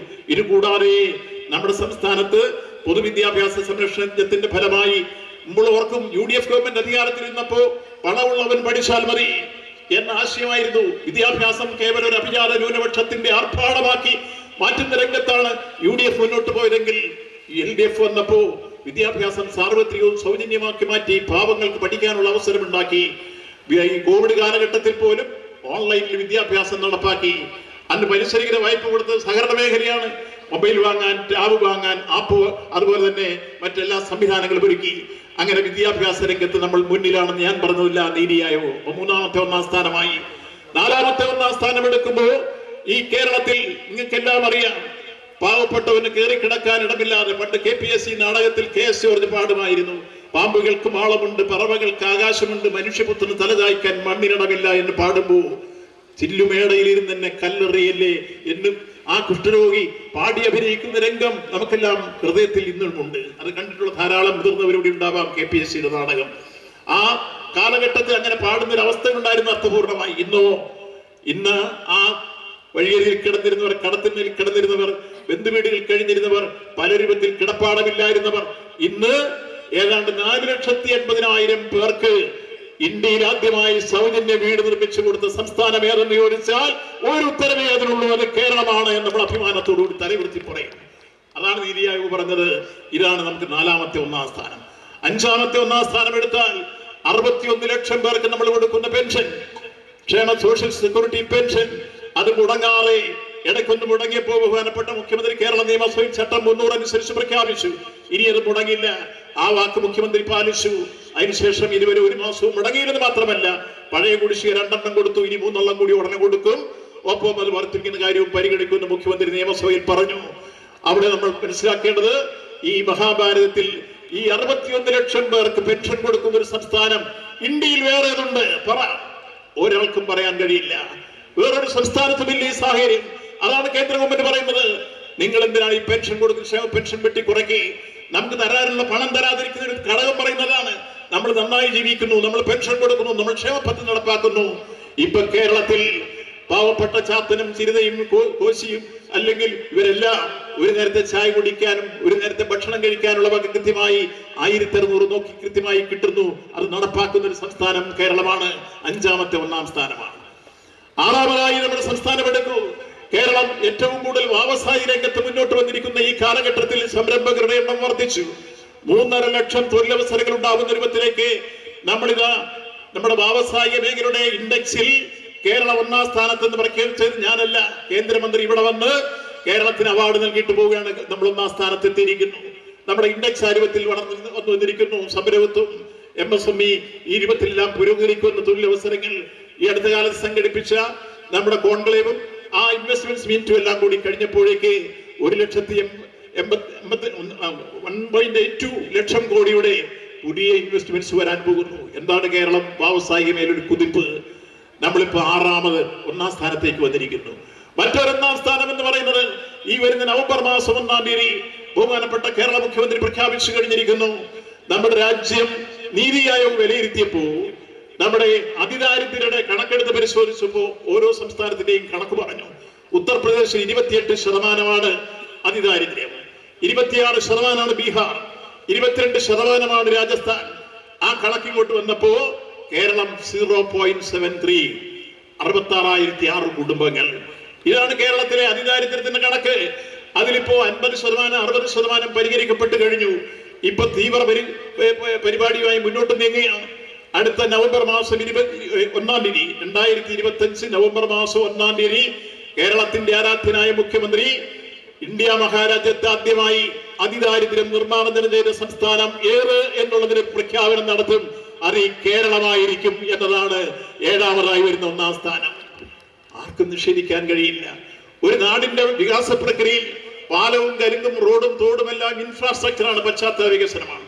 പക്ഷേ മനുഷ്യരും ഇന്നലെ വരെ കീറപ്പായിൽ കിടന്നിരുന്നവർ, ഇന്നലെ വരെ കിടക്കാനിടമില്ലാത്തവർ, ഇന്നലെ വരെ മുഴുപ്പട്ടിരിയിലോ അർത്ഥപ്പട്ടിരിയിലോ കഴിഞ്ഞിരുന്നവർ, അവർക്ക് 3 നേരം അന്നം കഴിക്കാനുള്ള അവസരം ഉണ്ടാവുന്നു, കയറി കിടക്കാൻ ഇടമുണ്ടാവുന്നു, അവർക്ക് ചോദിക്കാനും പറയാൻ ഒരാളുണ്ടാവുന്നു. അങ്ങനെ ഈ 0.73 കൂടി സംസ്ഥാന ഗവൺമെന്റിന്റെ പരിലാളനയിൽ വരുന്നതോടുകൂടി ഈ മഹാഭാരതത്തിൽ, സ്വാതന്ത്ര്യാനന്തര ഭാരതത്തിൽ ആദ്യമായി അതിദാരിദ്ര്യം നിർമ്മാർജ്ജനം ചെയ്യുന്ന സംസ്ഥാനമായി കേരളം മാറുമ്പോൾ നമുക്കെല്ലാം രോമാഞ്ചജനകമായ ഒരു അനുഭൂതി. മാനവരാശിയുടെ എല്ലാ പുരോഗതിക്കും വേണ്ടി മാർക്സിസം ലെനിസം മുന്നോട്ട് വെക്കുന്ന ആശയത്തിന്റെ അർത്ഥപൂർണമായ അവസ്ഥ ഏറ്റവും ഈ നാട്ടിലെ ദരിദ്രന്റെ മുഖമായിരിക്കണം. ഒരു പദ്ധതി ആവിഷ്കരിക്കുമ്പോൾ ആ പദ്ധതിയിൽ വരേണ്ടത് എന്ന് തന്നെയാണ് ഏറ്റവും പ്രധാനത്തോടു കൂടി നമ്മൾ കാണുന്നത്. ആ ഏറ്റവും വലിയ ദരിദ്രന്റെ മുഖമായിരിക്കണം നമ്മുടെ പദ്ധതി ആവിഷ്കരിക്കുമ്പോൾ നമ്മുടെ ഭാവനയിൽ വരേണ്ടത്. ആ ഭാവന കൃത്യമായി ഏറ്റെടുത്തുകൊണ്ട് മുന്നോട്ട് വരുന്നു. ദാരിദ്ര്യം പൂർണ്ണമായി നിർമ്മാണം ചെയ്യുന്ന അവസ്ഥയിലേക്ക് നാം വരികയാണ്. അപ്പൊ കേരളം 7ാമത് 1ാം സ്ഥാനത്ത് വരുന്നു. വീണ്ടും നമ്മുടെ സംസ്ഥാനം നിങ്ങൾക്കറിയാം എത്രയോ വികസന രംഗത്ത് വിസ്മയങ്ങൾ തീർത്തുകൊണ്ട് മുന്നോട്ട് വരുമ്പോ ഇപ്പൊ ഈ അടുത്ത കാലത്ത് നമ്മൾ വിഴിഞ്ഞം അടുത്ത ഏതാനും ആഴ്ചകൾക്കുള്ളിൽ കമ്മീഷൻ ചെയ്യാൻ പോവുകയാണ്. കമ്മീഷൻ ചെയ്യാൻ താമസിക്കുന്ന നമ്മുടെ കുഴപ്പമല്ല. നമ്മളിപ്പോ യഥാർത്ഥത്തിൽ വിഴിഞ്ഞം നമ്മുടെ ഈ കഴിഞ്ഞ ഡിസംബർ മാസം 3-ാം തീയതി കംപ്ലീഷൻ സർട്ടിഫിക്കറ്റ് അതിന്റെ ടെക്നിക്കൽ വിഭാഗം എനിക്ക് കൈമാറിയിരുന്നു. ഞാനത് മുഖ്യമന്ത്രിയെ ഏൽപ്പിച്ചു. അങ്ങനെ നമ്മുടെ മുഴുവൻ കംപ്ലീഷൻ സർട്ടിഫിക്കറ്റും തന്നു 1-ാം ഘട്ടം പൂർത്തീകരിച്ചു. ഇപ്പൊ നമ്മൾ ട്രയൽ റൺ എടുത്തു. അതിനുശേഷം കമ്മീഷന്റെ ഡേറ്റ് പ്രധാനമന്ത്രി തരണമെന്ന് ആവശ്യപ്പെട്ട് കത്തയച്ചു. കഴിഞ്ഞ മാർച്ച് 3-ന് തരാമെന്ന് ആദ്യം പറഞ്ഞു, പിന്നെ വിദേശ ടൂറാണെന്ന് പറഞ്ഞ് വീണ്ടും ഒന്നുകൂടെ മാറ്റി വെച്ചിരിക്കുക. അപ്പൊ അത് ഉദ്ഘാടനം ചെയ്യുമ്പോഴത്തുള്ളൊരു സ്ഥിതി എന്താ? മിനിഞ്ഞാന്ന് ഞങ്ങൾ വിഴിഞ്ഞത്ത് പോയി പരിശോധിക്കുമ്പോൾ 222 ഷിപ്പുകളിലായി 4,52,126 TEU കണ്ടെയ്നർ കൈകാര്യം ചെയ്തു കഴിഞ്ഞിരിക്കുന്നു വിഴിഞ്ഞം.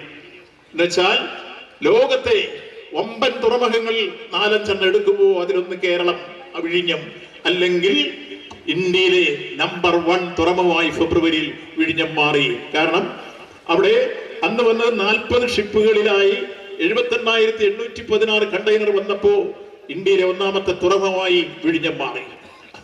ഇതിന്റെ ഗുണമെന്താ? ഇന്ത്യയുടെ സമുദ്ര വ്യാപാര മേഖലയിലെ അതിന്റെ പുരോഗതിയിൽ ലോകത്തിന്റെ നെറുകയിലേക്ക് ഈ മഹാഭാരതത്തെ എത്തിക്കുന്ന സംഭാവനയാണ് കേരളം വിഴിഞ്ഞത്തിലൂടെ ഇന്ത്യക്ക് നൽകിയിട്ടുള്ളത്. ഇതുവരെ 1 രൂപ കേന്ദ്ര ഗവൺമെന്റ് തരണ്ടേ? അതിന്റെ VGF എന്ന് വെച്ചാൽ വയബിലിറ്റി ഗ്യാപ് ഫണ്ട് 817.80 കോടി രൂപ കേന്ദ്ര ഗവൺമെന്റ് തരണം. നമ്മൾ കത്തയച്ചു, ബഹുമാനപ്പെട്ട മുഖ്യമന്ത്രി കത്തയച്ചു. നേരത്തെ തന്നെ നമ്മുടെ ഗവൺമെന്റിന് വേണ്ടി ആദ്യം കത്തയച്ച് ഞങ്ങളായിരുന്നു. അത് കഴിഞ്ഞ് ബഹുമാനപ്പെട്ട മുഖ്യമന്ത്രി കത്തയച്ചു. കത്തെല്ലാം കിട്ടി. എനിക്ക് കിട്ടിയ മറുപടിയിൽ കൃത്യമായി അവർ പറയുന്നു, നിർമ്മല സീതാരാമൻ, ഇതിന് ഞങ്ങൾ VGF തരണമെങ്കിൽ അത് വായ്പയായിട്ട് തരാം, നിങ്ങൾ തിരിച്ചടയ്ക്കണം, അതിന് പലിശ നിർണ്ണയിക്കും. അത് കൂട്ടിച്ചേർത്ത് ഞങ്ങൾ കണക്ക് പരിശോധിച്ച് നോക്കിയപ്പോൾ 817.80 കോടി രൂപ തന്നാൽ 12,000 കോടി രൂപ നമ്മൾ തിരിച്ചടയ്ക്കണം. തൂത്തുക്കുടിക്ക് കൊടുത്തു 1,120 കോടി, അവിടെ തിരിച്ചടയ്ക്കണ്ട, അവിടെ കണ്ടീഷനുമില്ല. കേരളത്തിന് തരുമ്പോ അതിൽ കണ്ടീഷൻ വായ്പ എന്ന രൂപത്തിലേ തരൂ. ഈ രൂപത്തിൽ ബഹുമാനപ്പെട്ട മുഖ്യമന്ത്രി എത്ര പ്രാവശ്യം കേന്ദ്രമന്ത്രിക്ക് കത്ത് കൊടുക്കുകയും നേരിൽ കണ്ട് സംസാരിക്കുകയും ചെയ്തു. ഇതുവരെ ആ കാര്യത്തിൽ അനുകൂലമായ ഒരു സമീപനം സ്വീകരിച്ചില്ല. നിങ്ങൾ സഹായിച്ചാലും ഇല്ലെങ്കിലും ശരി, സംസ്ഥാന ഗവൺമെന്റിന്റെ പിണറായി സർക്കാരിന്റെ 1ഉം 2ഉം പിണറായി സർക്കാരിന്റെ ഇച്ഛാശക്തിയിൽ ഇതാ വിഴിഞ്ഞം അന്തർദേശീയ തലത്തിൽ ഏറ്റവും പ്രാധാന്യം അർഹിക്കുന്ന തുറമുഖമായി മാറി. ഇപ്പോ ഞാൻ സൂചിപ്പിച്ചതുപോലെ 4.5 ലക്ഷത്തിൽ പരം കണ്ടെയ്നർ കൈകാര്യം ചെയ്ത് അടുത്ത ദിവസം തന്നെ കമ്മീഷൻ ചെയ്യാൻ പോകും. ഇതിന്റെ ഗുണമെന്താ? കേരളത്തിനാകെ മലേഷ്യ പോലെ, സിംഗപ്പൂർ പോലെ, മറ്റ് വിവിധ വികസിത രാജ്യങ്ങൾ പോലെ ഉണ്ടാകുന്ന മാറ്റങ്ങളിലേക്ക് നമ്മൾ കടക്കാൻ പോകുന്നു. ഏതെല്ലാം തരത്തിലാണ് നമുക്ക് വലിയ രൂപത്തിലുള്ള പുരോഗതി വ്യാവസായിക മേഖലയിൽ, തൊഴിൽ മേഖലയിൽ, കാർഷിക മേഖലയിൽ വൻ പുരോഗതി ഉറപ്പാക്കാൻ കഴിയുന്ന രൂപത്തിലുള്ള സംവിധാനം. ഇപ്പൊ ഇത്രയേറെ വ്യാവസായിക രംഗത്ത് നമ്മൾ സംഘടിപ്പിച്ച ഇൻവെസ്റ്റേഴ്സ് മീറ്റിൽ ഇതുപോലെ ആൾ വരാൻ കാരണം എന്താ? ഇതുപോലുള്ള പുതിയ സംവിധാനങ്ങൾ, പശ്ചാത്തല സൗകര്യങ്ങൾ വന്നിരിക്കുന്നു. ഇനി ഏതാണ്ട് 10.7 കിലോമീറ്റർ ദൈർഘ്യത്തിലുള്ള റെയിൽവേ ലൈൻ, അത് 9.2 കിലോമീറ്റർ തുരങ്കപാതയും NHI ബന്ധിപ്പിക്കുന്ന രൂപത്തിലുള്ള ഹൈവേ ലിങ്കുമായി ബന്ധപ്പെട്ട റോഡും കൂടി വരുമ്പോൾ ചരക്ക് ഗതാഗതം കരയിൽ മാർഗത്തിൽ കൂടി ആകുമ്പോഴുള്ള പുരോഗതി എന്തായിരിക്കും? കേരളത്തിൽ എത്രയോ ലക്ഷക്കണക്കിന് ആളുകൾക്ക് തൊഴിലവസരം കിട്ടും. എത്രയോ വലിയ സാമ്പത്തിക പുരോഗതി കേരളത്തിലുണ്ടാകും. അഭിമാനകരമായ പുരോഗതിയുടെ പശ്ചാത്തലം വിഴിഞ്ഞത്തിലൂടെ കൈവരിക്കുകയാണ്. നമുക്കറിയാമല്ലോ, ഹൈവേ ഈ കാസർഗോഡ് മുതൽ കന്യാകുമാരി വരെ തിരുവനന്തപുരം വരെ പോകുന്ന ഹൈവേ മനോഹരമായി അത് തീർന്നു കഴിഞ്ഞാൽ നിങ്ങൾക്ക് ഓരോരുത്തർക്കും വണ്ടിയൊക്കെ ഇരുന്ന ഇത്ര ഭംഗിയായിട്ട് തിരുവനന്തപുരം വരെ ചുരുങ്ങിയ സമയത്തിനുള്ളിൽ യാത്ര ചെയ്യാം. ഈ ഗവൺമെന്റ് ഇച്ഛാശക്തിയല്ലേ? ഏതാണ്ട് 5,800-6,000 കോടിയോളം രൂപ സംസ്ഥാന ഖജനാവിൽ നിന്ന് കൊടുത്ത് സ്ഥലമേറ്റെടുത്തിന് കാശ് മുടക്കിയപ്പോഴല്ലേ ഹൈവേ ഉണ്ടായത്? മുൻ ഗവൺമെന്റ് ഉപേക്ഷിച്ചു പോയതല്ലേ? ഈ കാലഘട്ടത്തിലെ അത് യാഥാർത്ഥ്യമാകുന്നത്. കൊച്ചി മെട്രോ യാഥാർത്ഥ്യമാകുന്നത്, ജലമെട്രോ യാഥാർത്ഥ്യമാകുന്നത്, കൂടംകുളം യാഥാർത്ഥ്യമായത് ഇതെല്ലാം ഈ കാലഘട്ടത്തിലല്ലേ? അപ്പോ ഈ ഗവൺമെന്റ് ഇച്ഛാശക്തി നാം തിരിച്ചറിയണ്ടേ? ഇടതുപക്ഷ ജനാധിപത്യ മുന്നണിക്ക് പുലരും വരെ നിന്ന് പ്രസംഗിക്കാനുള്ള നേട്ടങ്ങളുണ്ട്. ഞാൻ സമയക്കുറവ് കൊണ്ട് അത്തരം വിശദാംശങ്ങളിലേക്ക് വരുന്നില്ല.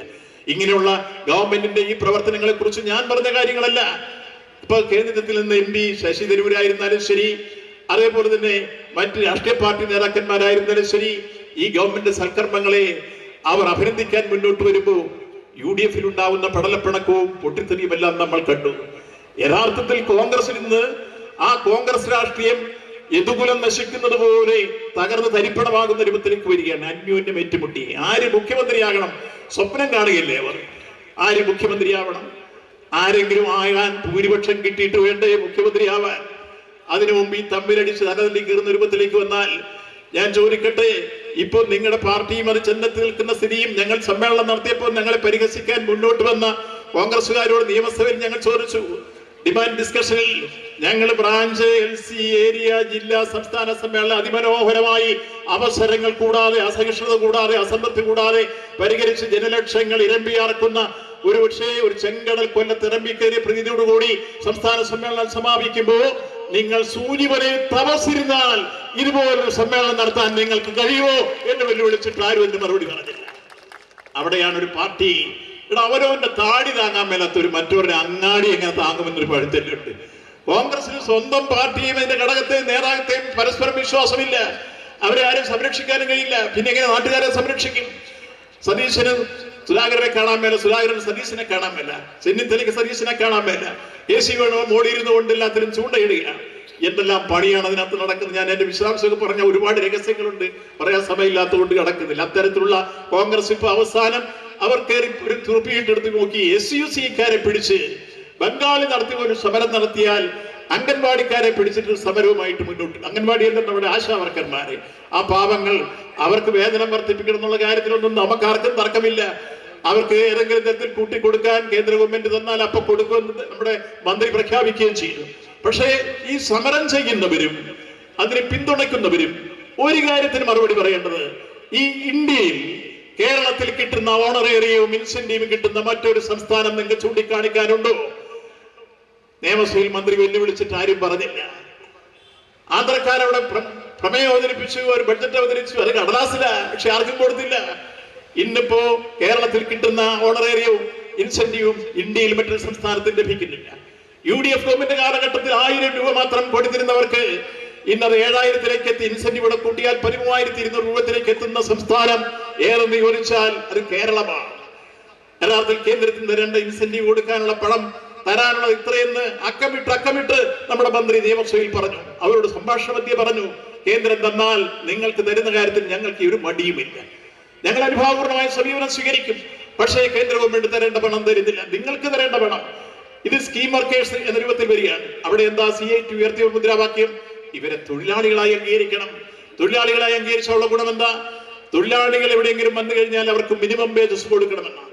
സുപ്രീം കോടതിയുടെ സുപ്രധാനമായ വിധിയിൽ പറയുന്നത്, ഒരു തൊഴിലാളി തന്റെ ശാരീരിക ഊർജം ഒരു തൊഴിലുടമയ്ക്ക് പ്രദാനം ചെയ്യുമ്പോൾ ആ തൊഴിലാളിക്ക് ശാരീരിക ഊർജം സമാഹരിക്കാൻ വേണ്ടിയുള്ള ശക്തി സംഭരിക്കുന്നതിന് എത്ര കലോറി ഭക്ഷണം വേണോ അത്ര കലോറി ഭക്ഷണം സമാഹരിക്കാൻ എത്ര സാമ്പത്തിക വിഭവങ്ങൾ വേണോ അത്തരം സാമ്പത്തിക വിഭവങ്ങൾ ഉള്ളടക്കമുള്ളതായിരിക്കണം നമ്മുടെ മിനിമം വേജസ്. അതിന്റെ പ്രിൻസിപ്പിൾ ഇതാണ്. അപ്പോ ഇത്തരം തൊഴിലാളിയായി അംഗീകരിക്കണമെന്നാണ് കേന്ദ്രത്തിന്റെ മുമ്പാകെ CIT ആവശ്യപ്പെടുന്നത്. ഇവരിപ്പോ യഥാർത്ഥത്തിൽ ഓണറേറിയം മാത്രം കൊടുക്കുന്ന ആശാവർക്കന്മാർ, അംഗൻവാടി വർക്കർമാർ, അതുപോലെ പാചകവാതക തൊഴിലാളികൾ, സ്കീം വർക്കേഴ്സിന്റെ പട്ടികയിലാണ് കേന്ദ്രം പെടുത്തിയിരിക്കുന്നത്. കേന്ദ്രം ആ നയത്തിൽ മാറ്റം വരുത്തി ഇവരെ തൊഴിലാളികളായി അംഗീകരിക്കണമെന്നാണ് CIT മുന്നോട്ട് വെക്കുന്ന ആവശ്യം. അവർക്ക് അതിനനുസരിച്ചുള്ള വേതനവും കൊടുക്കാൻ തയ്യാറാവണം. കേന്ദ്ര ഗവൺമെന്റ് തയ്യാറാണ്. എന്നിട്ട് നിങ്ങൾ മനസ്സിലാക്കേണ്ട 27,000-ൽ പരം ആശാ വർക്കർമാർ ഈ കേരളത്തിലുള്ളപ്പോ തിരുവനന്തപുരത്ത് SUCI-യും BMS-ഉം കൂടി ചേർന്ന് രണ്ടും കൂടി ആദ്യം തുടങ്ങുമ്പോൾ SUCI പകുതി സുരേഷ് ഗോപിക്ക് പകുതി കൊടുത്തു. എന്നിട്ട് അവരെ സമരത്തിൽ പങ്കെടുക്കാൻ ചെയ്തൊരു തറവയല്ല. അങ്ങനെ വന്നപ്പോ 250, മറ്റൊരു 100, 150 ഒക്കെ ആയി മാറി. എല്ലാം കൂടെ ചേർത്താൽ 400, 420 പേര്. ഈ 400, 450 പേരാണോ 27,000 പേരുടെ കാര്യം തീരുമാനിക്കുന്നത്? എവിടെ INTUC ഈ വിഷയത്തിൽ ഇന്നത്തെ സ്റ്റേറ്റ്മെന്റ് വന്നിട്ടുണ്ട്. INTUCയുടെ പ്രസിഡന്റ്, നിങ്ങൾക്കറിയാം, INTUCയുടെ പ്രസിഡന്റ് കൃത്യമായി പറഞ്ഞു, ഞങ്ങൾ ഈ സമരത്തിൽ പിന്തുണയ്ക്കാനില്ല. ഹരിദാസ് പോയാലും ഞാൻ അറിയാതെ എന്ന് INTUCയുടെ സ്റ്റേറ്റ് പ്രസിഡന്റ് പ്രഖ്യാപിച്ചു കഴിഞ്ഞിരിക്കുന്നു. INTUC ഇല്ല, STU ഇല്ല, അതുപോലെ തന്നെ സംഘടിതരായിട്ടുള്ള മറ്റ് കേന്ദ്ര ട്രേഡ് യൂണിയൻ ഒന്നുമില്ല. SUCI ഈ കാര്യത്തിൽ ബംഗാളിലെ പോലെ ഒരു പുതിയ സമരത്തിന് രൂപവും ഭാവവും നൽകി ഇടതുപക്ഷ ജനാധിപത്യ മുന്നണി ഗവൺമെന്റിനെ അട്ടിമറിക്കാൻ കഴിയുമോ എന്ന പരിശ്രമത്തിന്റെ പാഴ്വേലകളാണ് ഇവിടെ നടക്കുന്നതെങ്കിൽ നിങ്ങൾ സൂര്യപ്രകാശത്തെ പഴമുറം കൊണ്ട് മറയ്ക്കാൻ ശ്രമിച്ചാൽ അത് വെറും പാഴ്വേലയായിരിക്കുമെന്ന് മാത്രമാണ് നമുക്ക് പറയാനുള്ളത്. കേരളത്തിലെ ഇടതുപക്ഷ ജനാധിപത്യ മുന്നണി ഗവൺമെന്റ് ഇന്ന് മുന്നോട്ട് പോയിക്കൊണ്ടിരിക്കുന്നു. ഒരു ഘട്ടത്തിൽ മുഖ്യമന്ത്രിക്കെതിരെ, മന്ത്രിമാർക്കെതിരെ, മുന്നണിക്കെതിരെ എത്രയോ അപവാദ പ്രചരണങ്ങൾ, വലിയ രൂപത്തിലുള്ള ആക്രമണങ്ങൾ എല്ലാം തൊടുത്തുവിട്ടു. എവിടെ പോയി ആ ആക്രമണങ്ങളെല്ലാം? എവിടെ പോയി അപവാദങ്ങളെല്ലാം? മുഖ്യമന്ത്രി ഏതെല്ലാം തരത്തിൽ മുഖ്യമന്ത്രിയെയും കുടുംബത്തെയും മക്കളെയും ആക്രമിക്കുന്ന രൂപത്തിലേക്ക് വന്നു.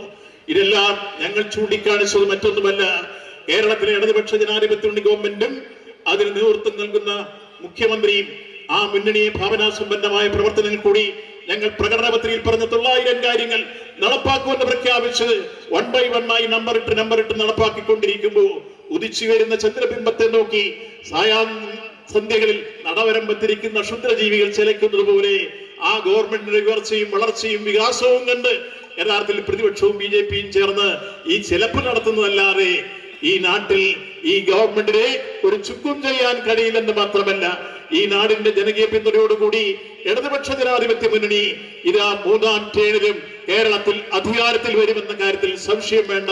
അതിനുവേണ്ടിയുള്ള എല്ലാ പ്രവർത്തനങ്ങളും തയ്യാറെടുത്തിരിക്കുന്നു. കേരളത്തിലെ ജനങ്ങൾ ആ രംഗത്ത് അണിനിരന്നുകൊണ്ട് പ്രതീക്ഷയോടുകൂടി ഈ മുന്നണി ഗവൺമെന്റിനെ ഉറ്റുനോക്കുന്ന രാഷ്ട്രീയ ചരിത്ര പശ്ചാത്തലത്തിലാണ് അനശ്വരരായ ചീമേനി രക്തസാക്ഷികളുടെ 38ാമത് രക്തസാക്ഷി വാരാചരണം നമ്മൾ ഏറ്റെടുത്തിരിക്കുന്നത്. നിശ്ചയമായും അനശ്വരരായ ആ രക്തസാക്ഷികളുടെ ജ്വലിക്കുന്ന ഇരമ്പുന്ന സ്മരണകളെ ഉയർത്തിപ്പിടിച്ചുകൊണ്ട് ഈ നാട്ടിലുണ്ടായ വികാസത്തെ കുറിച്ച് ഇവിടെ സ്വാഗത പ്രസംഗം സൂചിപ്പിച്ചു. അന്നത്തെ പ്രസ്ഥാനവും ഇന്നത്തെ പ്രസ്ഥാനവും തമ്മിലെടുത്താൽ എത്രത്തോളം പാർട്ടി ശക്തികളിൽ ഉണ്ടായിട്ടുള്ള മാറ്റം, വർഗവിഭജന സംഘടന മുന്നേറ്റം, ജനപങ്കാളിത്തത്തിലുള്ള മുന്നേറ്റം, അതേപോലെ തന്നെ പാർലമെന്ററി ജനാധിപത്യ വേദികളിൽ വന്നിട്ടുള്ള പുരോഗതി, ഇതെല്ലാം എടുത്ത് പരിശോധിക്കുമ്പോൾ മഹത്തായ ഈ പ്രസ്ഥാനത്തെ ഇല്ലായ്മ ചെയ്യാൻ വേണ്ടി പരിശ്രമിച്ചവരെല്ലാം സ്വയം നശിച്ചതല്ലാതെ ഈ മഹത്തായ പ്രസ്ഥാനത്തിന് ഒരു ചുക്കും ചെയ്യാൻ നിങ്ങൾക്ക് കഴിഞ്ഞെന്ന് മാത്രമല്ല, വമ്പിച്ച ജനസ്വാധീനത്തോടു കൂടി ഈ നാട്ടിലും കേരളത്തിലെ ഈ മഹത്തായ പ്രസ്ഥാനം മുന്നേറിക്കൊണ്ടിരിക്കുന്ന ഘട്ടത്തിലാണ് നമ്മൾ 38ാമത് രക്തസാക്ഷിത്വം ഉയർത്തിപ്പിടിച്ചുകൊണ്ടുള്ള അനുസ്മരണ സമ്മേളനവുമായി മുന്നോട്ട് വന്നത്. ഈ സമ്മേളനത്തിൽ പങ്കെടുത്ത എല്ലാവർക്കും CPIM-ന്റെ സംസ്ഥാന കമ്മിറ്റിയുടെ പേരിൽ അഭിവാദ്യം അർപ്പിച്ചുകൊണ്ട് ഈ സമ്മേളനം ഔപചാരികമായി ഉദ്ഘാടനം ചെയ്തതായി പ്രഖ്യാപിക്കുന്നു. നന്ദി, നമസ്കാരം.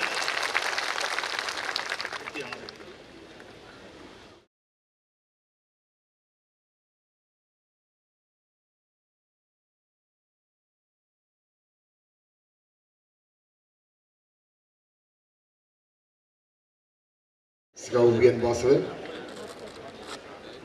പാർട്ടിയുടെ ജില്ലാ സെക്രട്ടറി സഖാവ് രാജഗോപാലൻ, സംസ്ഥാന കമ്മിറ്റി അംഗം സഖാവ് സതീഷ് ചന്ദ്രൻ ഉൾപ്പെടെ സഖാവ് കർണാരട്ടം ബാലകൃഷ്ണ മാസ്റ്റർ ഉൾപ്പെടെയുള്ള നേതാക്കന്മാരെ, പ്രിയമുള്ള സഖാക്കളെ, ഇവിടെ വിശദമായി തന്നെ സഖാവ് വാസവൻ രാഷ്ട്രീയ കാര്യങ്ങൾ സംബന്ധിച്ചും അതുപോലെ തന്നെ ഗവൺമെന്റുമായി ബന്ധപ്പെട്ട വിഷയങ്ങളുമെല്ലാം ഏറെ സവിസ്തരമായി പ്രതിപാദിക്കപ്പെട്ട് കഴിഞ്ഞു. ചീമേനിയിൽ കഴിഞ്ഞ 38 വർഷക്കാലമായി നാം നമ്മുടെ ധീരരായ രക്തസാക്ഷികളുടെ സ്മരണകൾ പുതുക്കി വരുമ്പോൾ നമുക്ക് കാണാൻ വേണ്ടി കഴിയുന്നത് 987 കയ്യൂർ ചീമേനി പഞ്ചായത്തിനകത്ത് ഒരു ലോക്കൽ കമ്മിറ്റി മാത്രമാണ് ഉണ്ടായിരുന്നത് എങ്കിൽ ഇതിപ്പോ 2025 നിൽക്കുമ്പോൾ 7 ലോക്കൽ കമ്മിറ്റികളുള്ള ഒരു വലിയ പ്രസ്ഥാനമായി കയ്യൂരിലെ പ്രസ്ഥാനം മാറി, ചീമേനിയിലെ പാർട്ടി മാറി എന്നത് നമുക്ക് കാണാൻ വേണ്ടി കഴിയുന്ന ഒരു കാര്യമാണ്.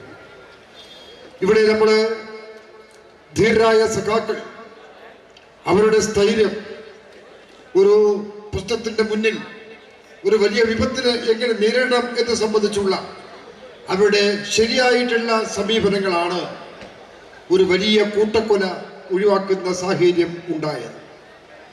ആ ഓഫീസിനകത്തേക്ക് പുല്ല് വലിച്ചെറിഞ്ഞ് അതിനെ തീ കൊളുത്തി അവരെ എല്ലാം കൊലപ്പെടുത്തുന്ന ഘട്ടത്തിലാണ് ചില സഖാക്കൾ ഞങ്ങളുടെ ജീവൻ നഷ്ടപ്പെടുത്തിയാലും ഞങ്ങളുടെ കൂടെ ഉള്ളവരുടെ ജീവൻ രക്ഷിക്കണം എന്ന അർത്ഥത്തിൽ അവർ പുറത്തേക്ക് ചാടാൻ ധൈര്യം കാണിച്ചത്. അവരെയാണ് ഏറ്റവും പൈശാചികമായി വെട്ടിക്കൊലപ്പെടുത്തിയത്. അതിൻ്റെ ഇടയിൽ മറ്റു സഖാക്കൾക്ക് രക്ഷപ്പെടാൻ വേണ്ടി കഴിഞ്ഞു എന്നതുകൊണ്ടാണ് ഒരു വലിയ കൂട്ടക്കൊല അതിൻ്റെ ഭാഗമായിട്ട് ഇല്ലാതായത് എന്നത് നമുക്ക് കാണാൻ വേണ്ടി കഴിയുന്ന ഒരു കാര്യമാണ്. എന്തായിരുന്നു 987 മുമ്പുള്ള ചീമേനിയുടെ ഒരു അന്തരീക്ഷം? ഇവിടെ ജനാധിപത്യപരമായിട്ടുള്ള ഒരു അവകാശങ്ങളും അംഗീകരിച്ചു കൊടുക്കാൻ കോൺഗ്രസിന്റെ ഈ കാപാലിക കൂട്ടം അനുവദിച്ചിരുന്നില്ല. ജനാധിപത്യപരമായി ഈ രാഷ്ട്രീയ പാർട്ടികൾക്ക് അവരെ പതാകകൾ ഉയർത്താൻ, അവരുടെ മുദ്രാവാക്യം മുഴക്കാൻ, അവർക്ക് പ്രകടനം നടത്താൻ, അവർക്ക് പൊതുയോഗം നടത്താൻ ഉള്ള അവകാശങ്ങൾ ഞങ്ങൾ അനുവദിക്കില്ല എന്ന മട്ടിലായിരുന്നില്ലേ ചിമേനിയും പരിസര പ്രദേശങ്ങളിലും അവരുടെ തേർവാഴ്ച ഉണ്ടായിരുന്നത്. എന്തിനേറെ നമ്മുടെ ചിമേനി ടൗണിനകത്ത് രാത്രി കാലത്തായാൽ പല തരത്തിലും നമ്മുടെ കച്ചവടക്കാരുടെ അടക്കയെല്ലാം കിടക്കുന്നത് ഈ പാറയിലാണ്. ആ പാറയിൽ പിറ്റേ ദിവസം പുലർന്നാൽ അപ്പോഴേക്കും ഇതൊന്നും കാണാൻ വേണ്ടി കഴിയില്ല. ഇതുവരെ മോഷണം ഇതിന്റെ ഭാഗമായിട്ട് ശക്തമായി നടക്കുന്ന ഒരു സാഹചര്യമല്ലേ ഉണ്ടായത്? ആർക്കും ജീവിക്കാൻ വേണ്ടി കഴിയുന്ന സാഹചര്യമാണോ? ഇതിനെതിരായിട്ട് പോരാട്ടമാണല്ലോ കമ്മ്യൂണിസ്റ്റ് പാർട്ടി ഇവിടെ നടത്തിയത്. ആ പോരാട്ടത്തിന്റെ ഭാഗമായിട്ടാണല്ലോ ഈ